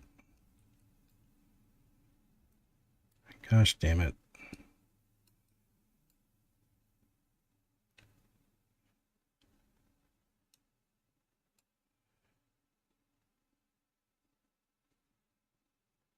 So I need to stop it from targeting itself so this doesn't happen. So if you mouse over yourself, no, none of that.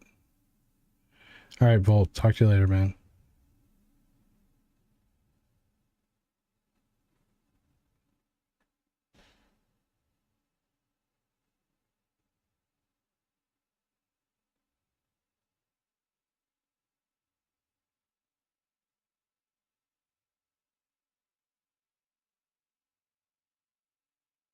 All right, so let's prevent doing this right here.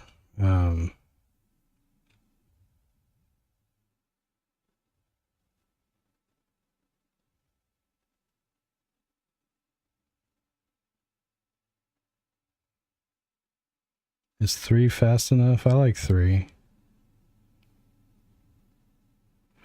We'll go to 5. We'll see. We'll see about 5. So we will not update the FOV target if the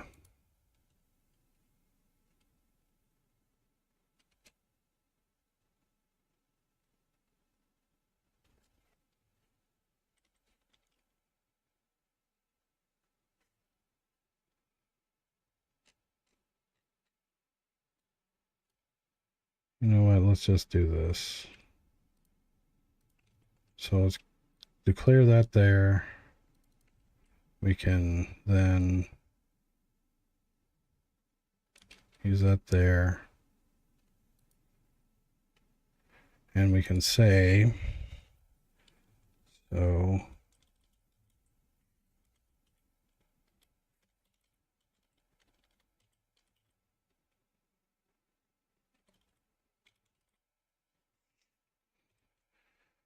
Unit, oh shit, I'm fully qualifying myself inside myself. Sorry. There's no point in that.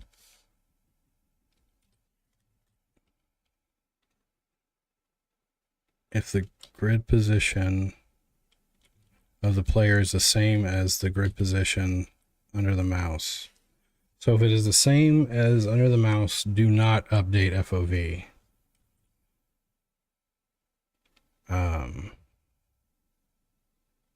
Yeah, so let's try that out.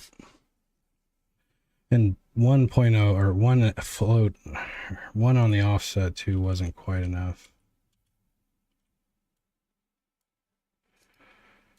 Oops, come back.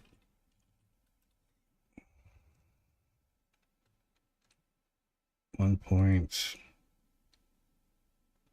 I did like 0.2. We'll do that. We'll see what that looks like.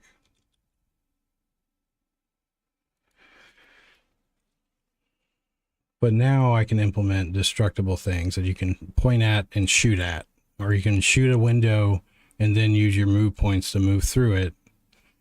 Whereas you could, or I don't know, something like that. Something. 1.2 is a lot better.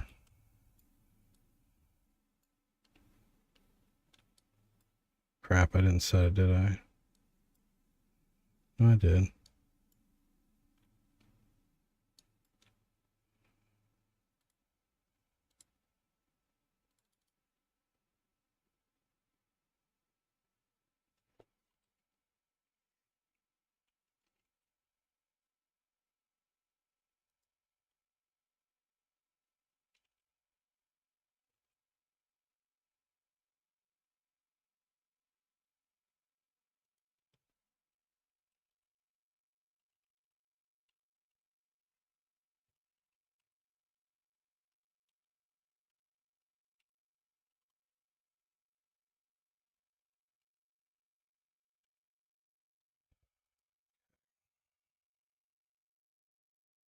Something didn't work out there.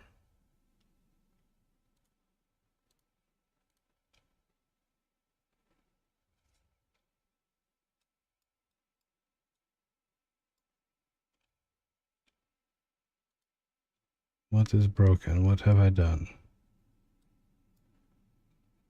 Oh, right. Right. I know.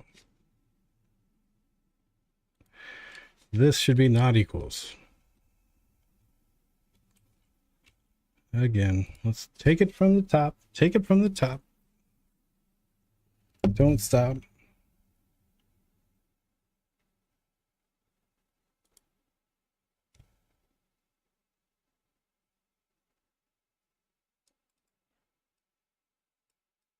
I gotta change the camera. So we didn't, did I increase the speed? I didn't.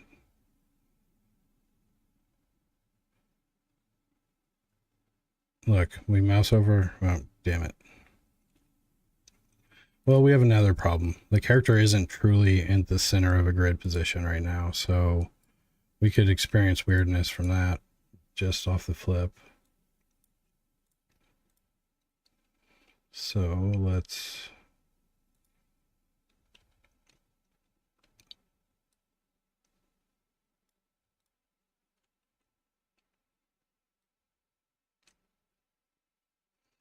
she's off grid already, so I gotta get her close and then we'll just call it.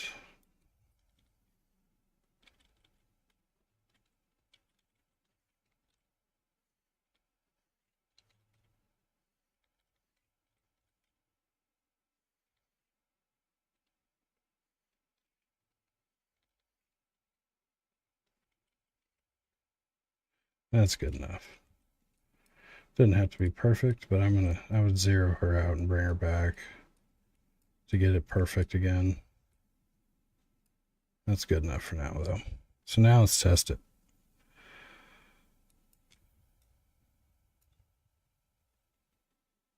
Now the aim target's not updating when I'm in the tile she's on.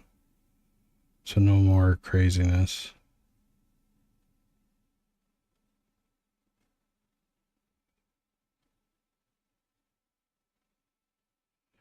Really gonna figure out that twist.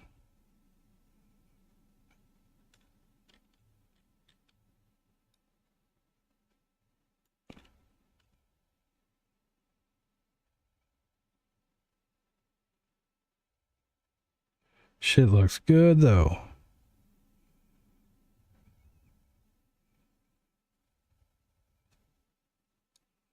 Now again, when you're shooting, so she's facing technically this way. Well, she's facing this way. Now when she is trying to shoot behind her, there'll be a penalty, like taking shots past the certain point will induce a penalty. Like right here, if you're in this pose, you're going to have an accuracy penalty. Whereas everywhere else where you got the dual hands on the pose, you won't have a penalty. So that means you can shoot behind you even though you're facing this way, but you will get a penalty. I've got to get water. One sec. I'm honestly thinking about turning the line renderer off, the white one, for a while. I'll be right back. Or toning it down.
Run the restroom. One sec.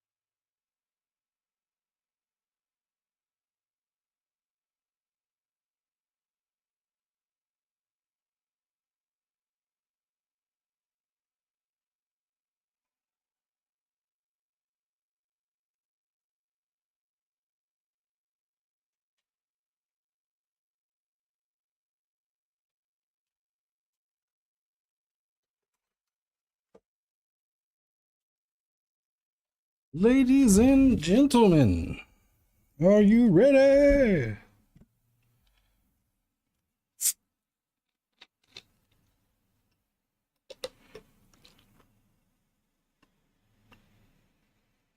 think I'm gonna fix the line renderer, the white line.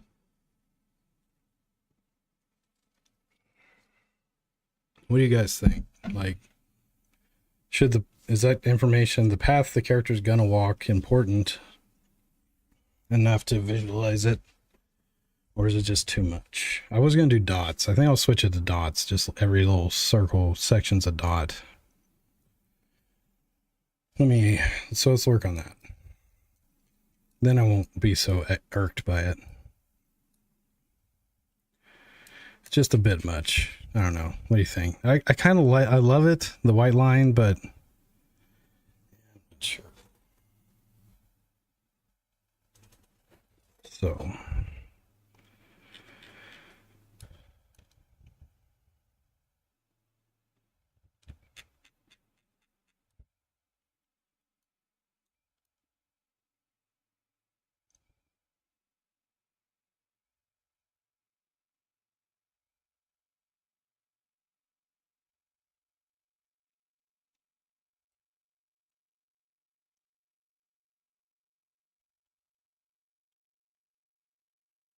Hmm.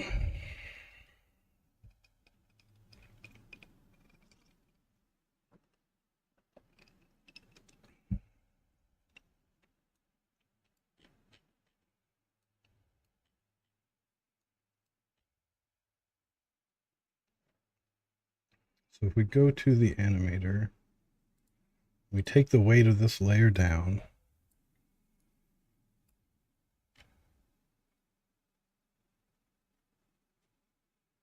I really left her on the blend state.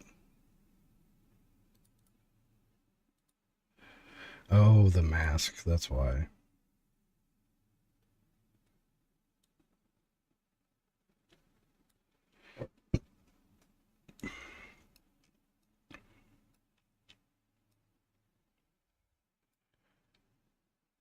So what was I just saying I was going to do?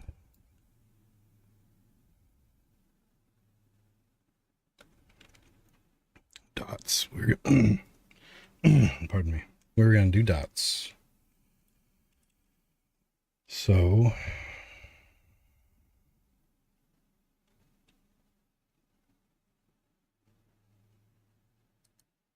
how shall we do that? The correct answer is a pooled game object of dots that I pull from in a pool.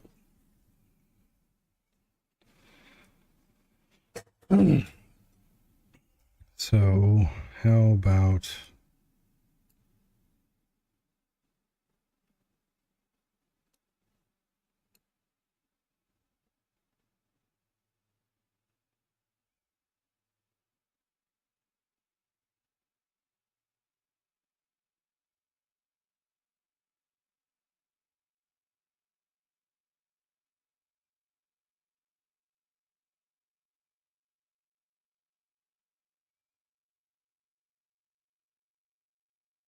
anyways, I gotta stop looking at that. It's amazing.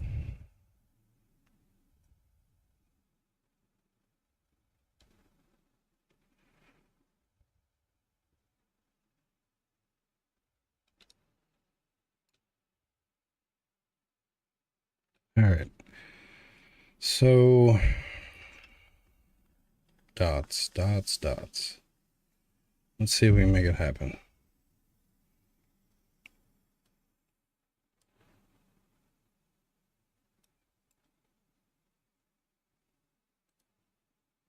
No, stop all that.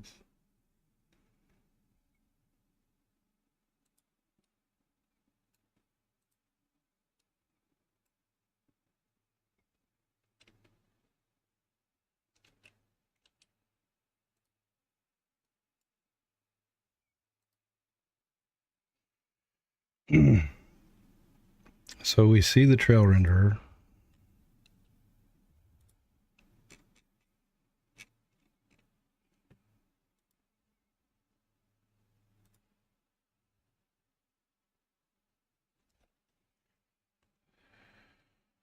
So let's change the texture.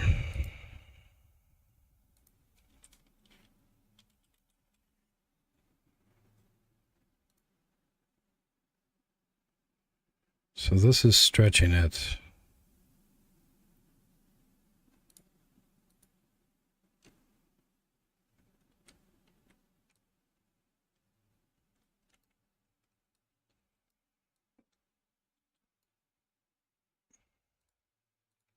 We're going to duplicate this one.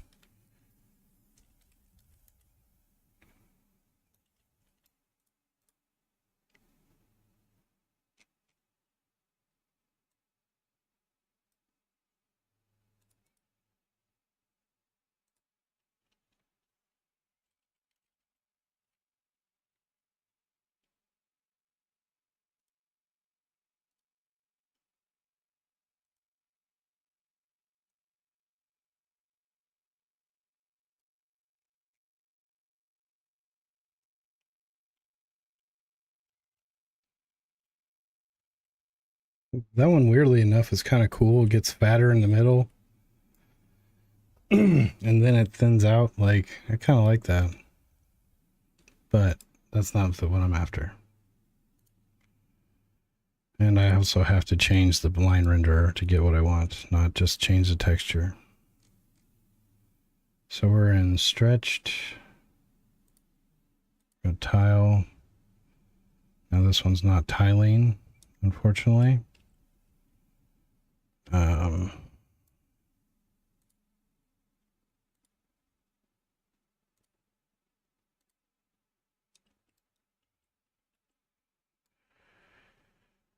That's fine, you know.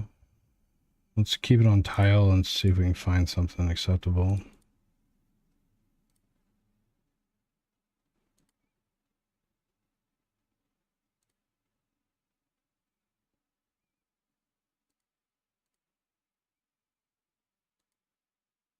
There we go, those texture. Or tile.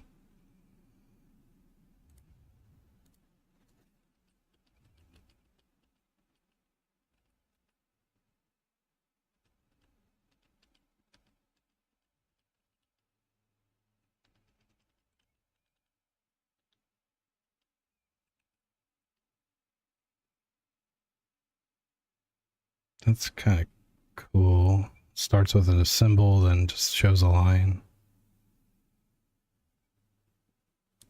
Broken heart.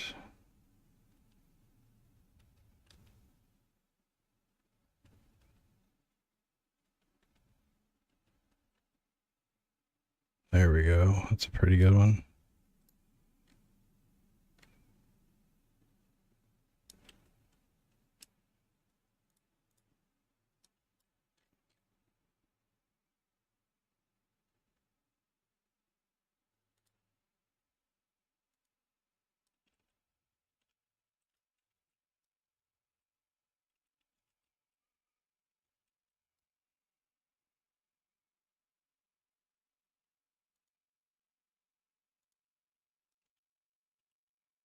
A good one from a certain angle.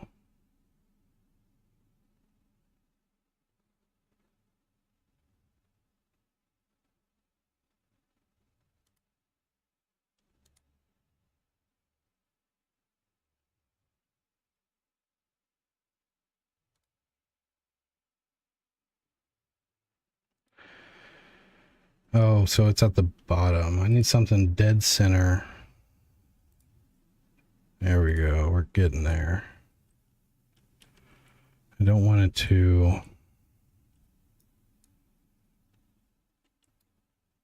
do that exactly.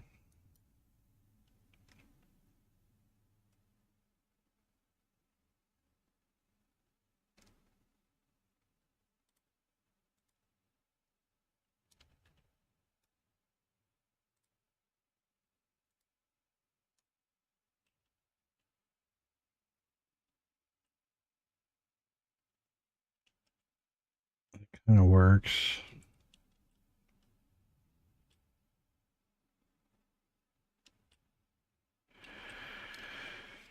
But the kicker is I only want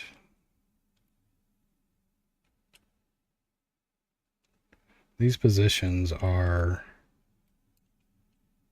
let me think here. Yeah, they're right on the edge of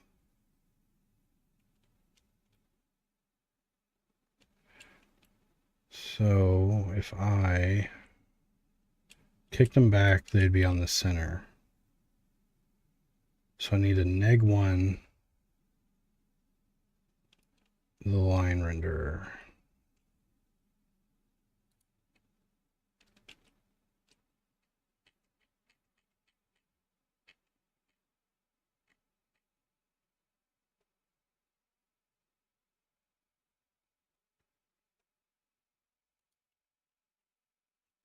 It's so weird that that's the point.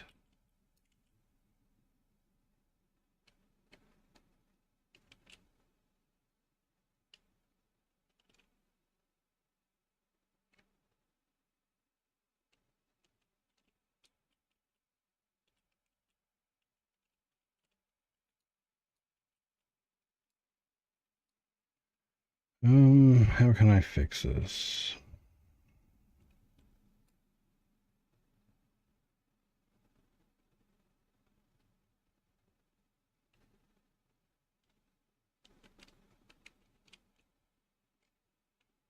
What's the right way?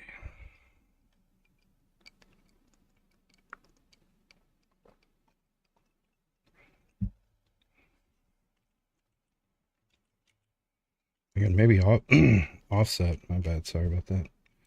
I apologize.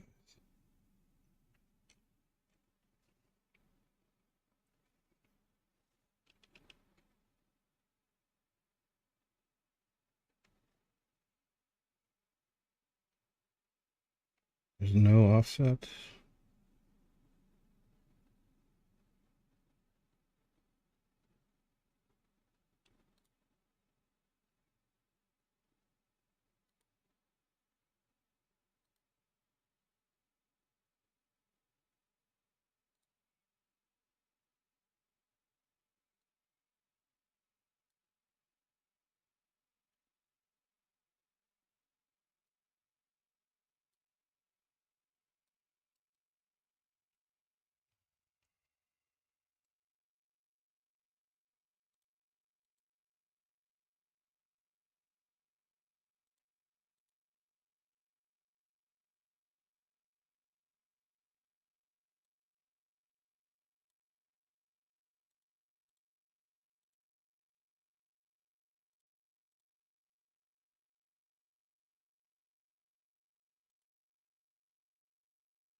There we go.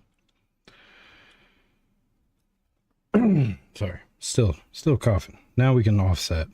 So the way it was before, it wasn't a universal lip shader and it didn't have access to offset easily. So I'm gonna do 0.5. There we go. Now I got it.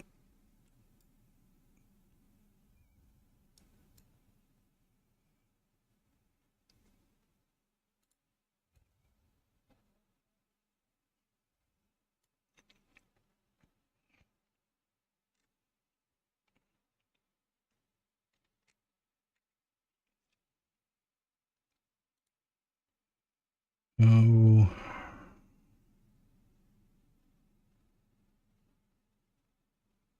what am I thinking? So this is less intrusive.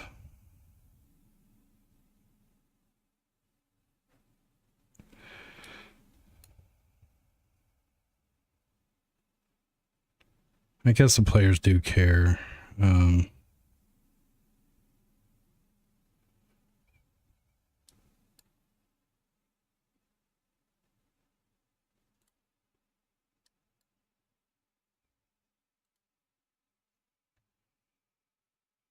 Let's do this.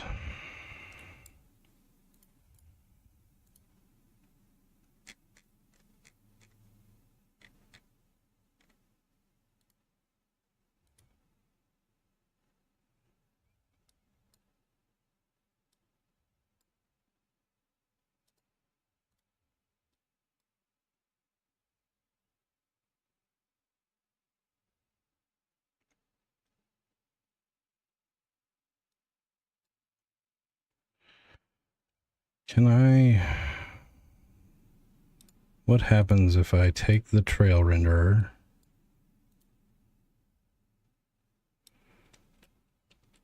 It rotates the...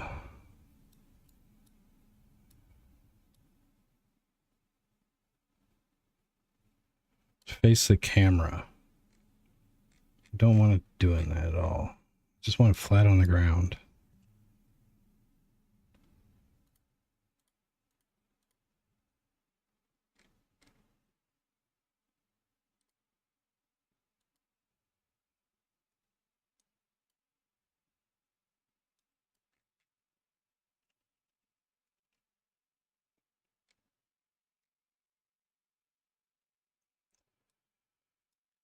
I want it to be white also.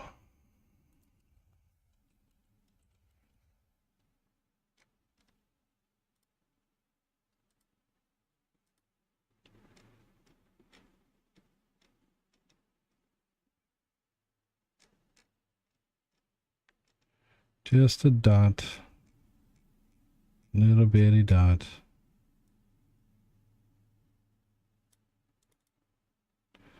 So let's go back.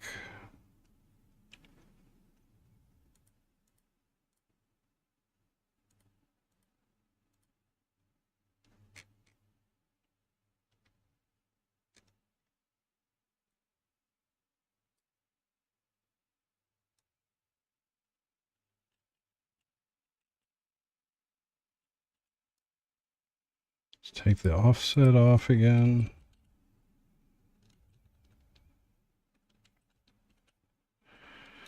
So that one doesn't repeat.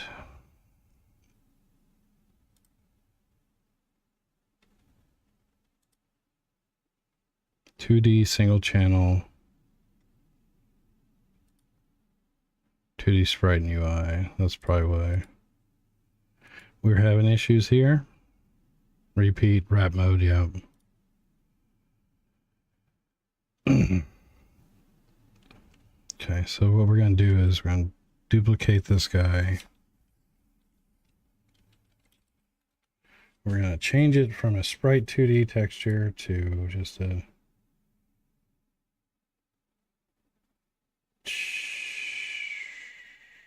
default. I want it to repeat.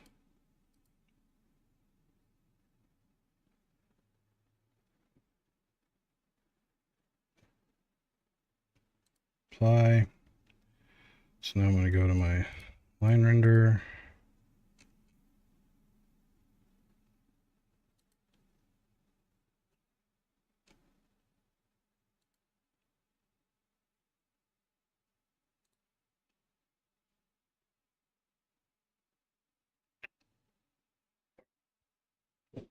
Where did the one I just made go?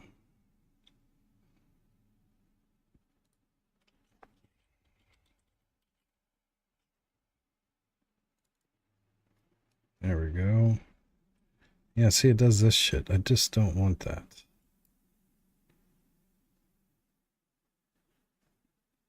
How do I make it not do that?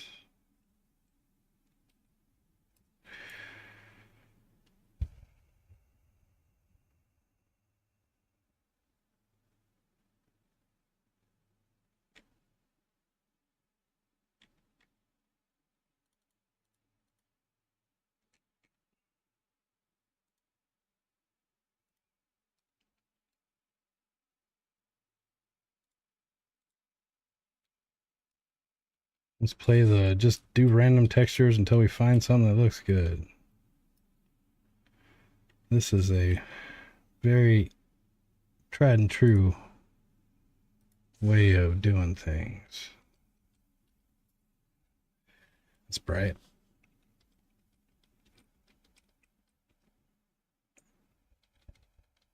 Let me get down to the shapes. Leaves or feathers or something.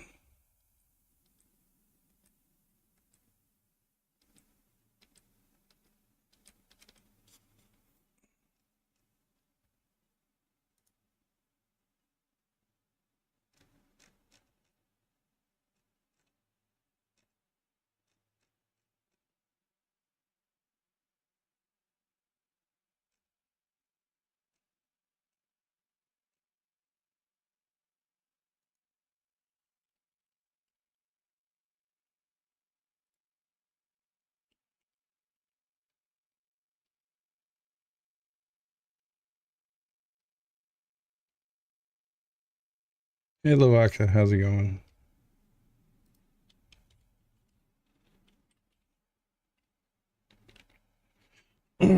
New laptop?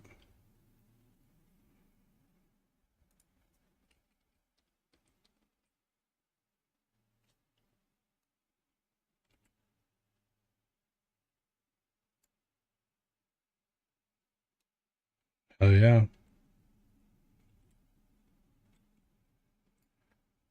Why do you do this, line renderer?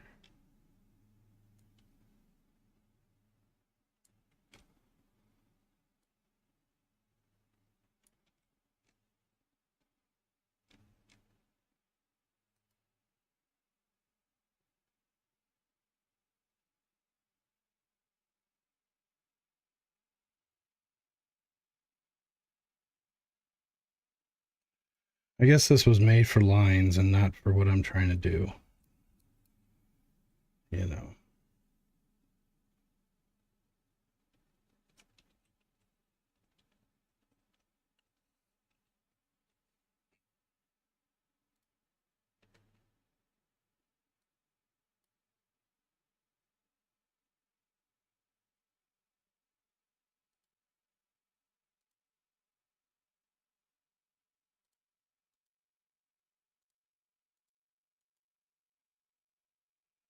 Hell yeah.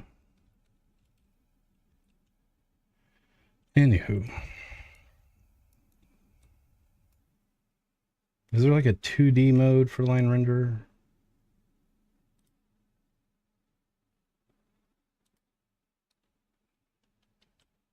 Oh, wait.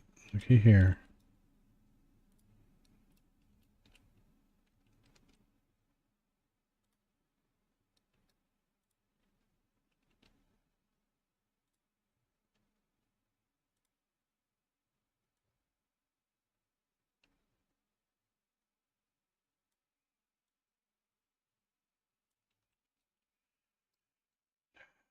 Whatever. I'm just going to turn it off for now because I just don't want to look at it right now.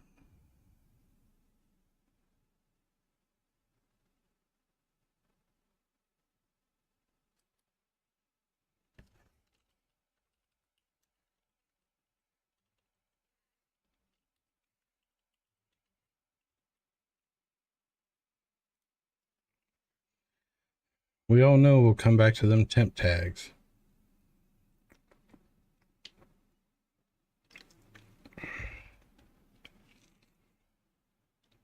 I'm just going to have a system of pooled spheres that will show the path instead of me trying to get line renderer to behave. But let's see what we got going on here. I got a whole new aiming system and IK set up for the players that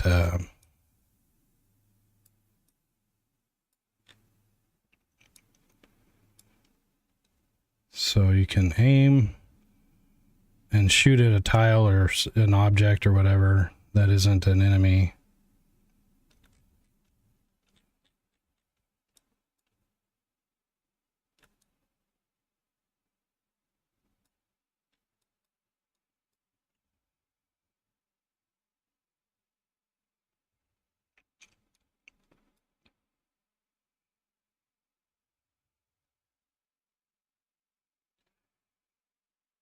See, if I take the Fog of War system off of the head bone, I need it on the waist.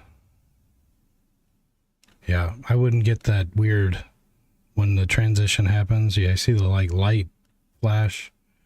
Let me move that.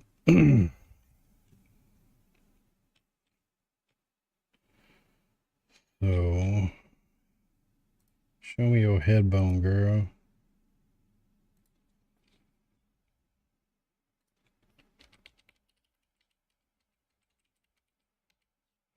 So we take this guy and do spine 1. Let's see what that looks like. So the Fog of War won't, because it was on the head bone, whenever it tries to change positions from that really cockeyed back way.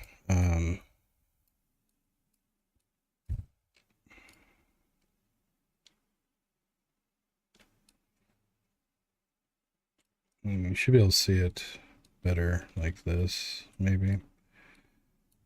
But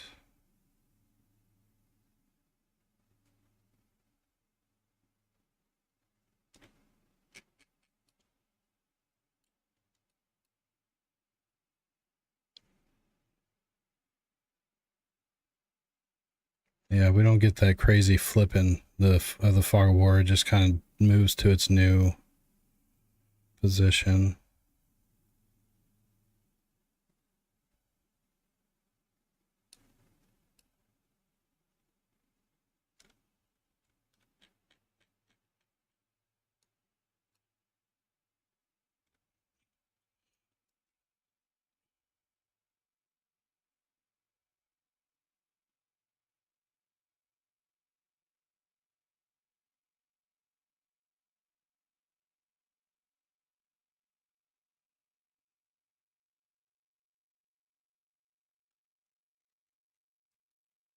So it doesn't quite work here.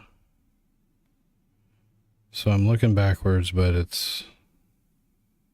So let's take it to the spine up. Oops, sorry. Now let's start aiming.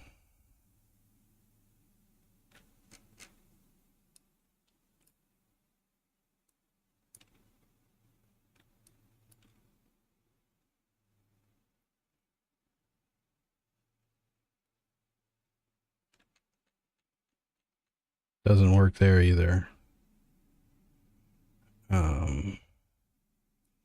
So let's try the neck.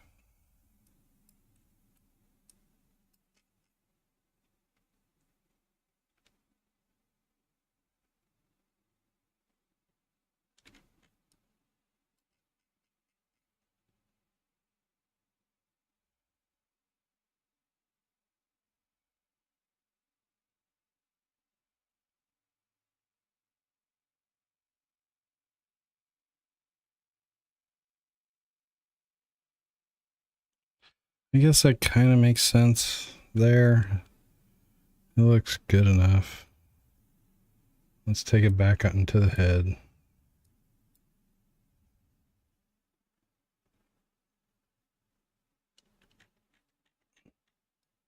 Yeah, see, that's wrong. Yeah, it's all cockeyed now.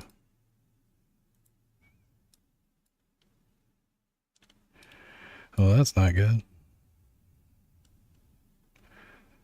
We'll leave it on the head for now.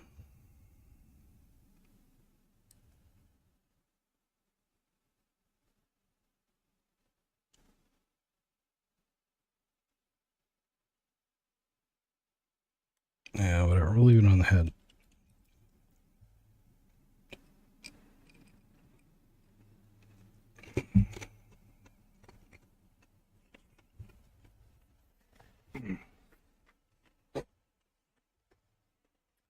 Mother Nature's calling. I will be back.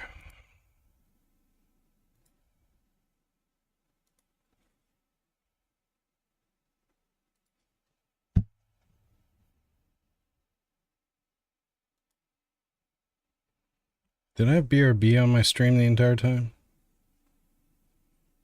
Oh my gosh, I probably did.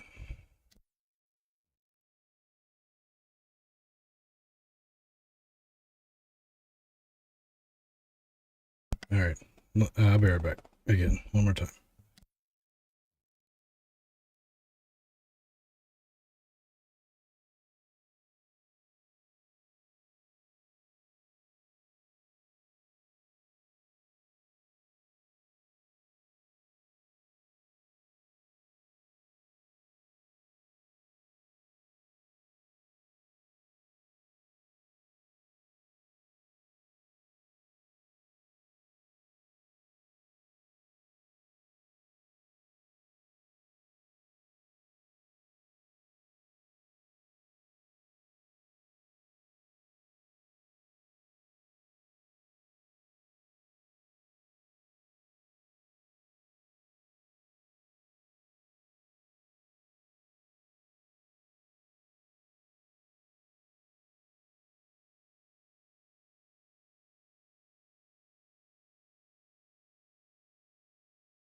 We're back.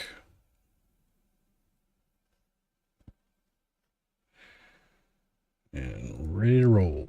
Alright. So I saw the vine. I had a vine idea.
Got everything in it.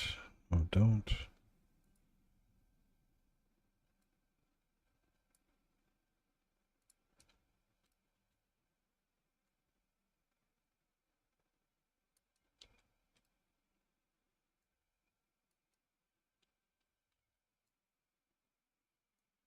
This will be cool. So I'm going to try to start decorating this little area into kind of what I think the world would look like.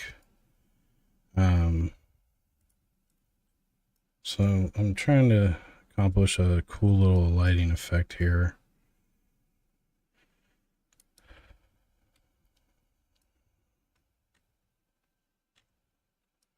See if I get it. Should be.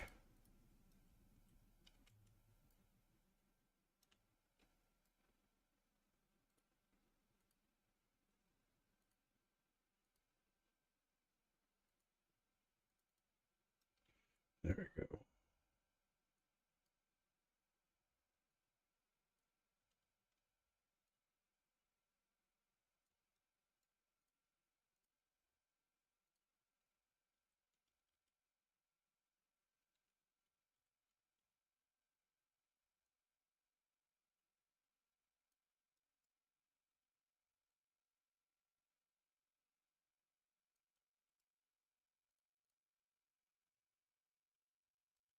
I guess I'm not going to get much of that effect because of the direction of the light.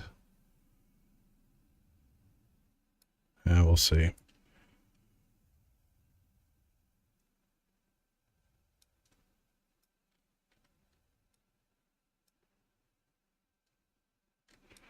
Yeah, the light, I mean, it's there, but I got a lot competing. And then the building just completely overcasted. It's a cool idea, but not. I may have to change the angle of the directional light. So let's make one of those skinnier than the other.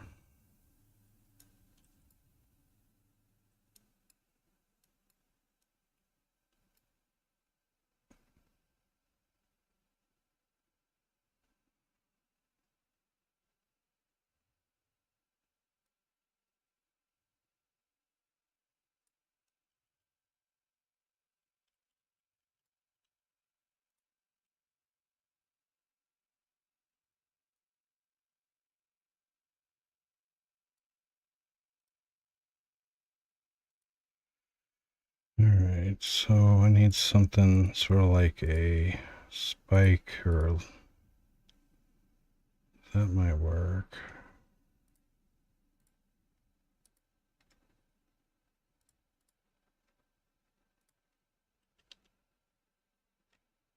Man.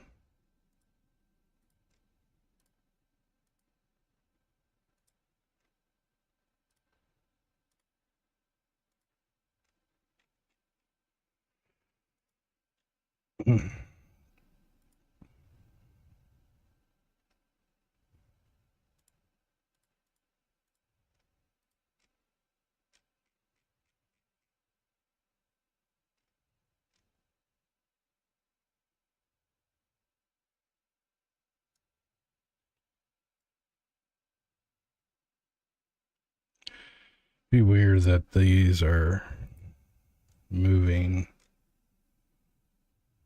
and this isn't. What shader is that? Vegetation shader.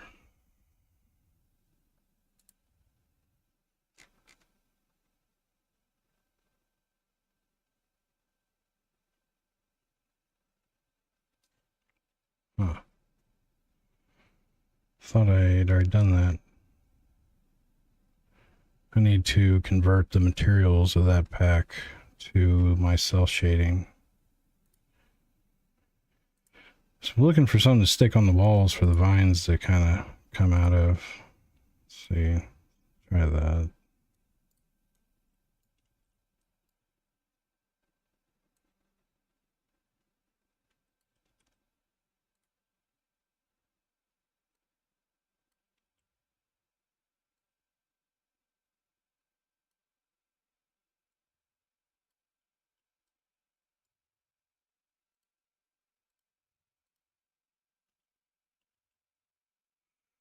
Orthographic for the win.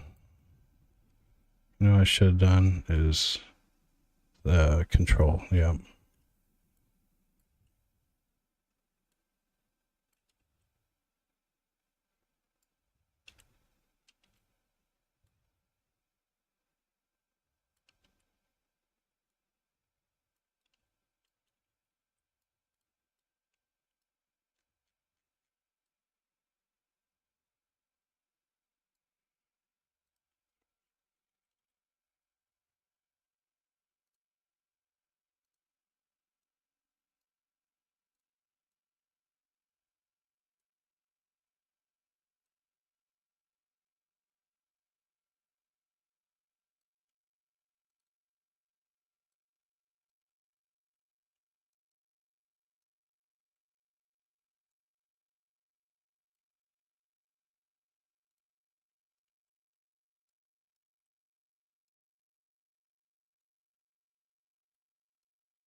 Doesn't really match the color.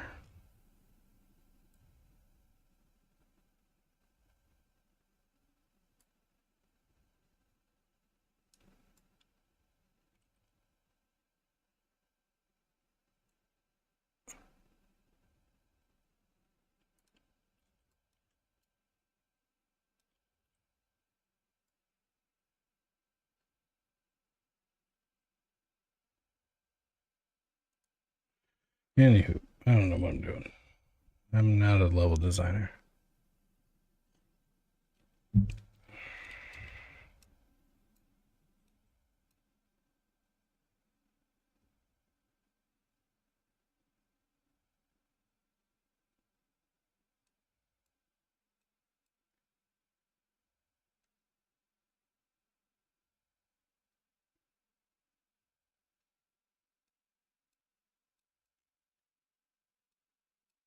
That looks pretty good.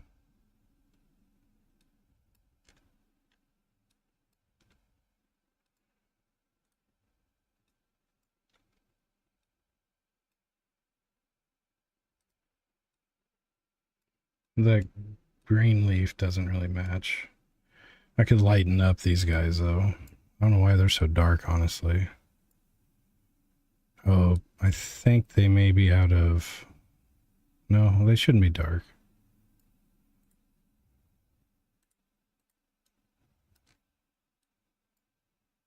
I'll figure that out.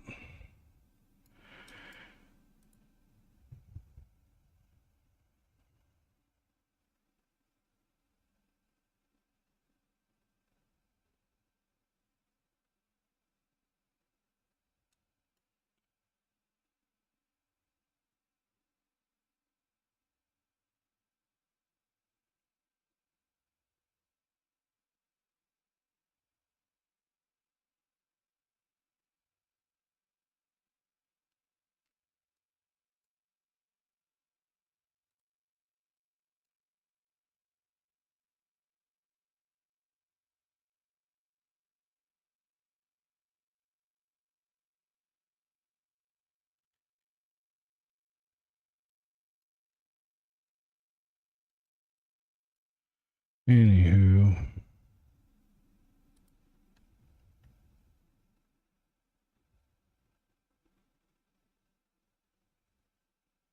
think I do want to change the direction of the light, but I can hold off for a minute.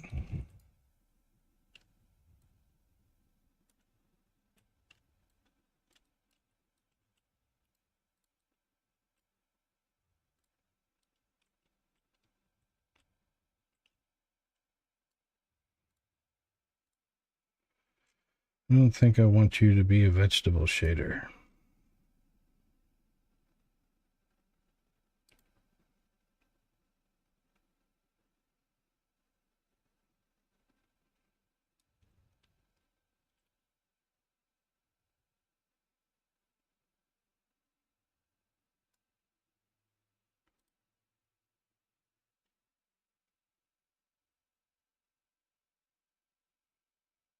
Guess.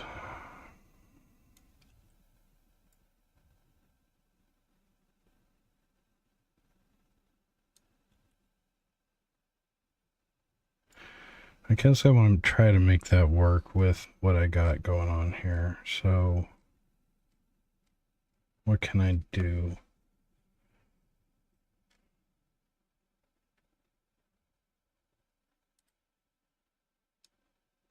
Like, that's just a really dark. I don't know why it's so dark. Unless that was intentional.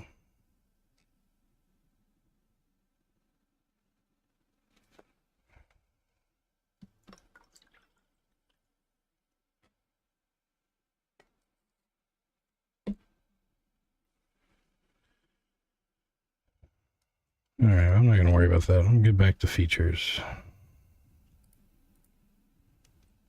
I'll just leave it in for now. It's going to bug me.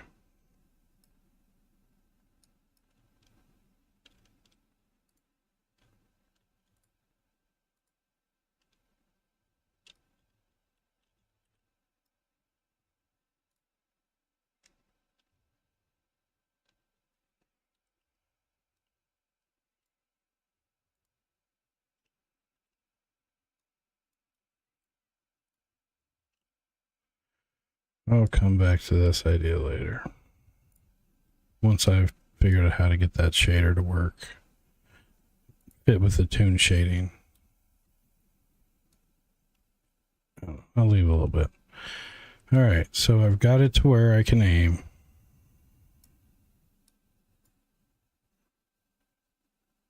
It right now is only when you hold shift, so like you're aiming.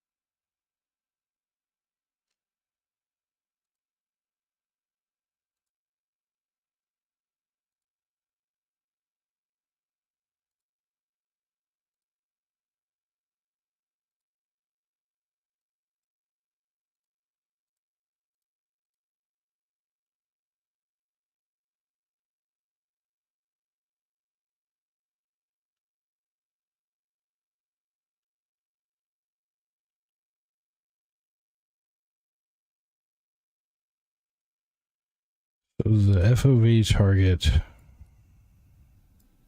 when you're walking with the directional keys.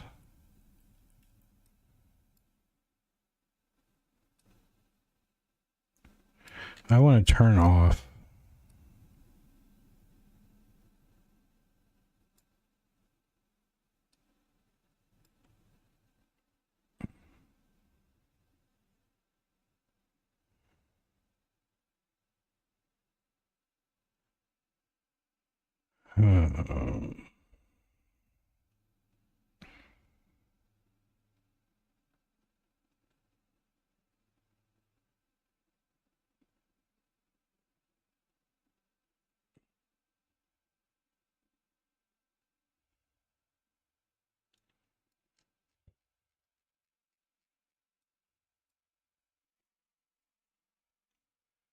So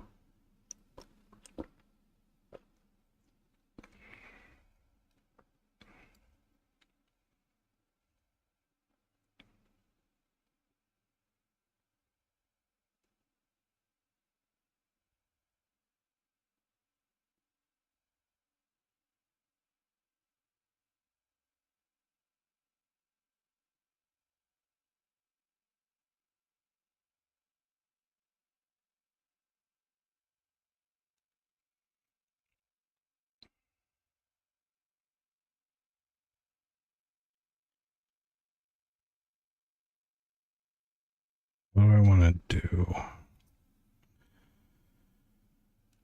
Should I have it just be permanent, like the mouse? When it's the player's turn, it just tracks the mouse.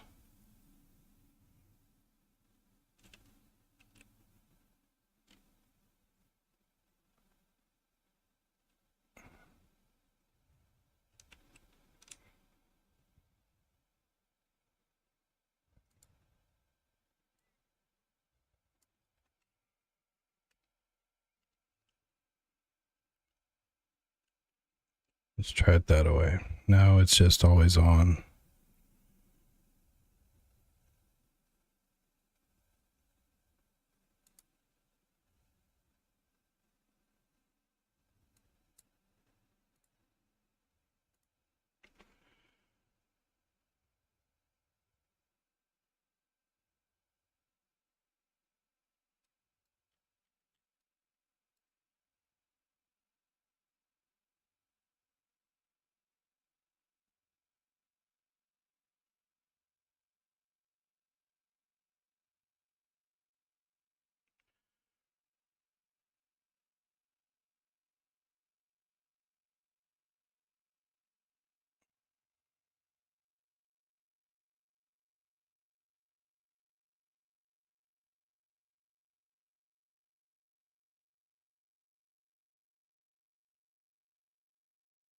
The way I can get that fixed where they don't flip torsos.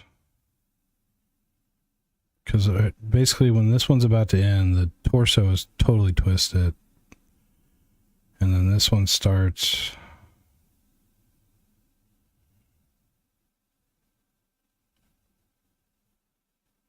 God, it still looks cool.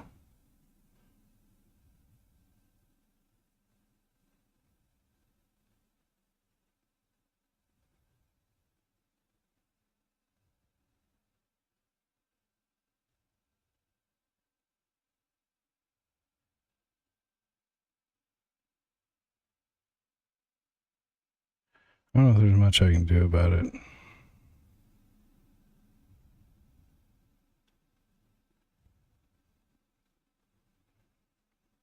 I want to fix it though. I can think here.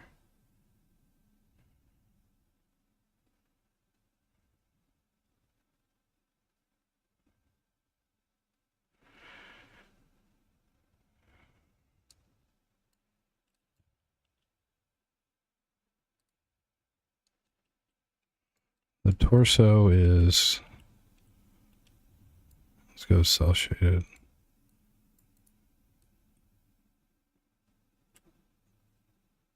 The top is poking down, the back is going sideways.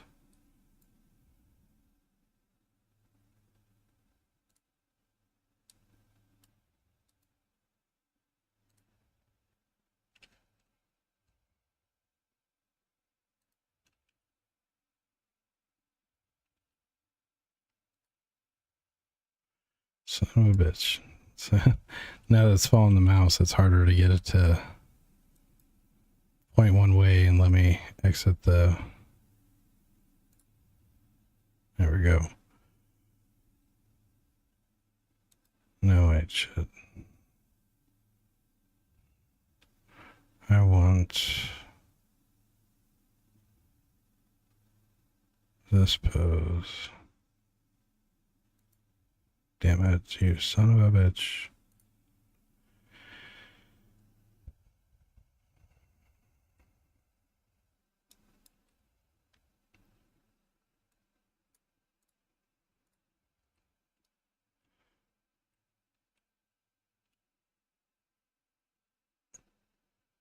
Again, it's just a...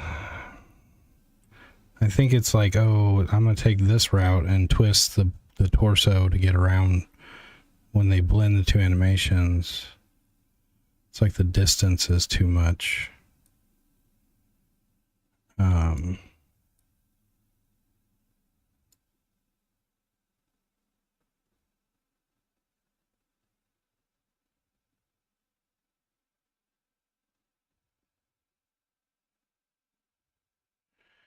If I can get the body,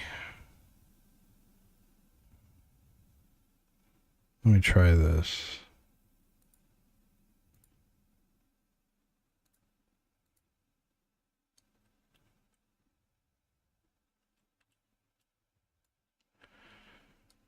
Can I get the torso, upper torso to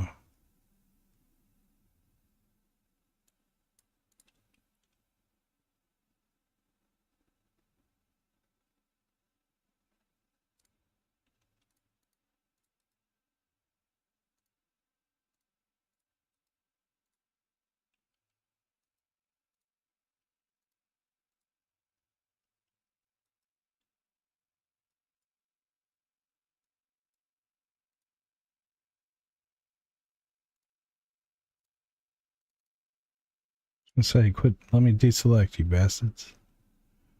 All right.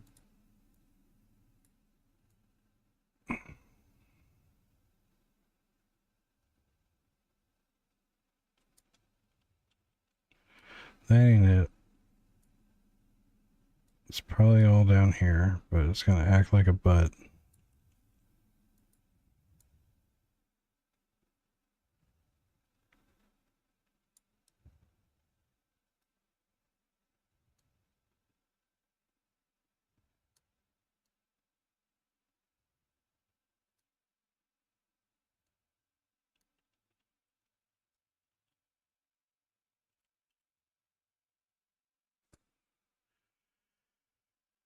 Oh.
How to cancel out that damn blend like that?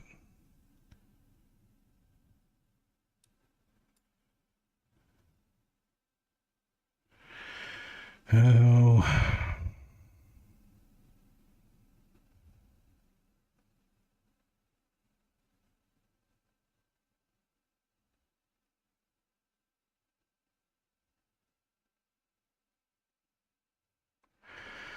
The fog of war doing, being affected by that transition is really what bugs me the most.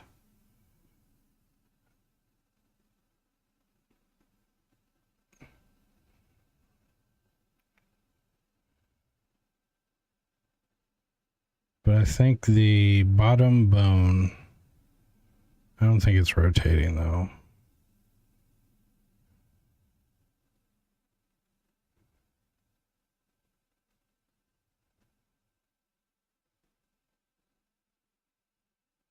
The revealer could be on.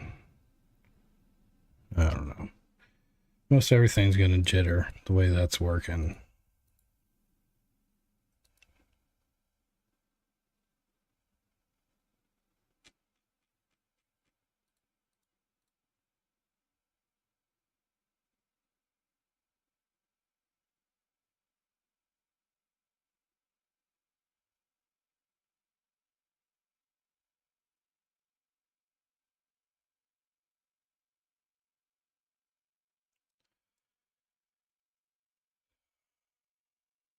Let's make sure things aren't a little out of whack.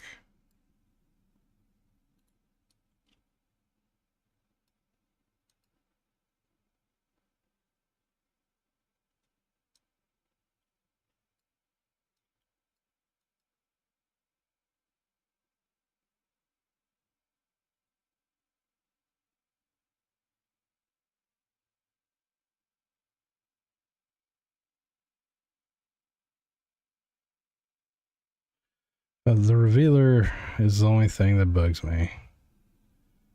Because you see when you, the jitter you get when you flip.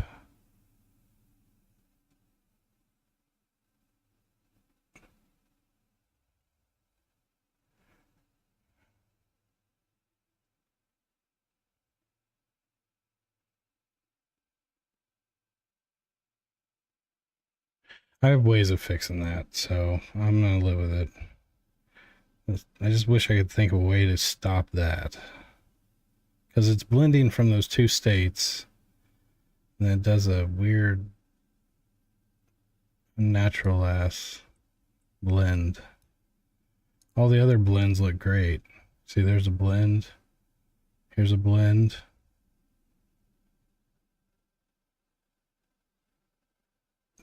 And then boom.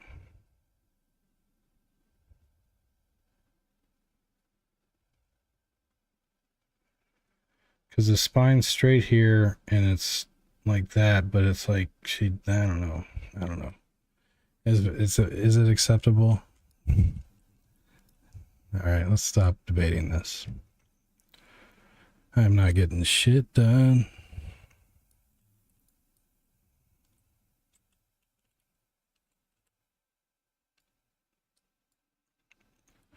All right, so let's see how many overrides we got. Not so bad.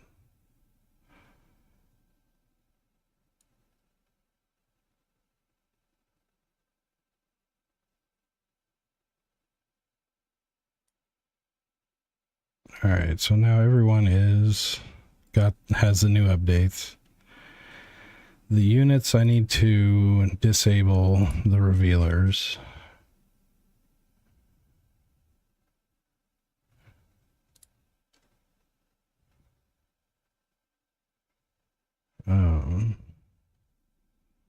Where the fuck is... Oh, it's on their bones, isn't it? Boo. Boo.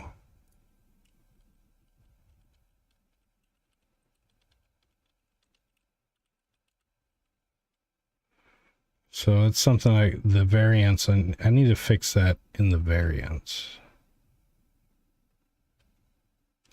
Let's just do that.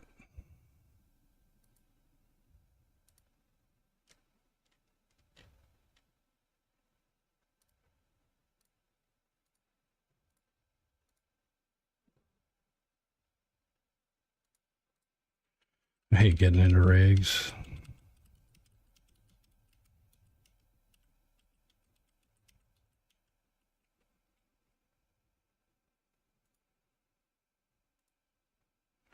So now the enemies shouldn't have revealers, Fog of War revealers. They should have their hiders.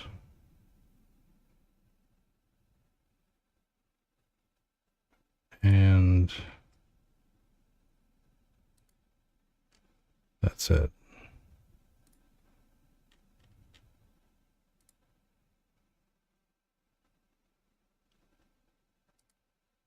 All right, so let's see what happens. After that, I gotta think through, because they're all, yeah, now the same model.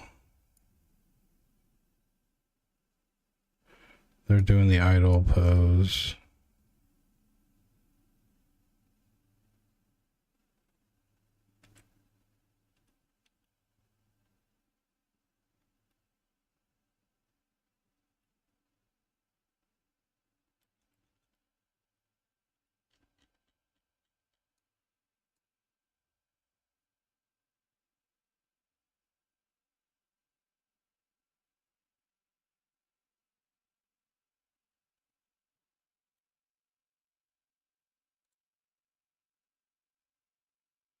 Gotta fix the bullets.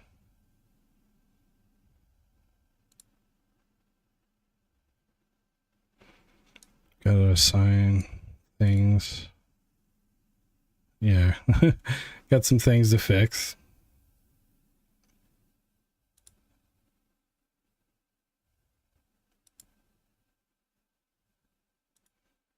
Gotta readjust the weapon to the hand.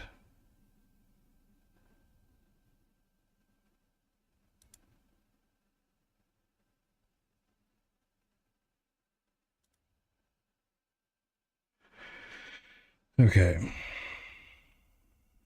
So actually, what happens when I do this? Guns up. All right, so I've broken some things, but I've introduced a lot of goodness. I just gotta correct some things that have happened.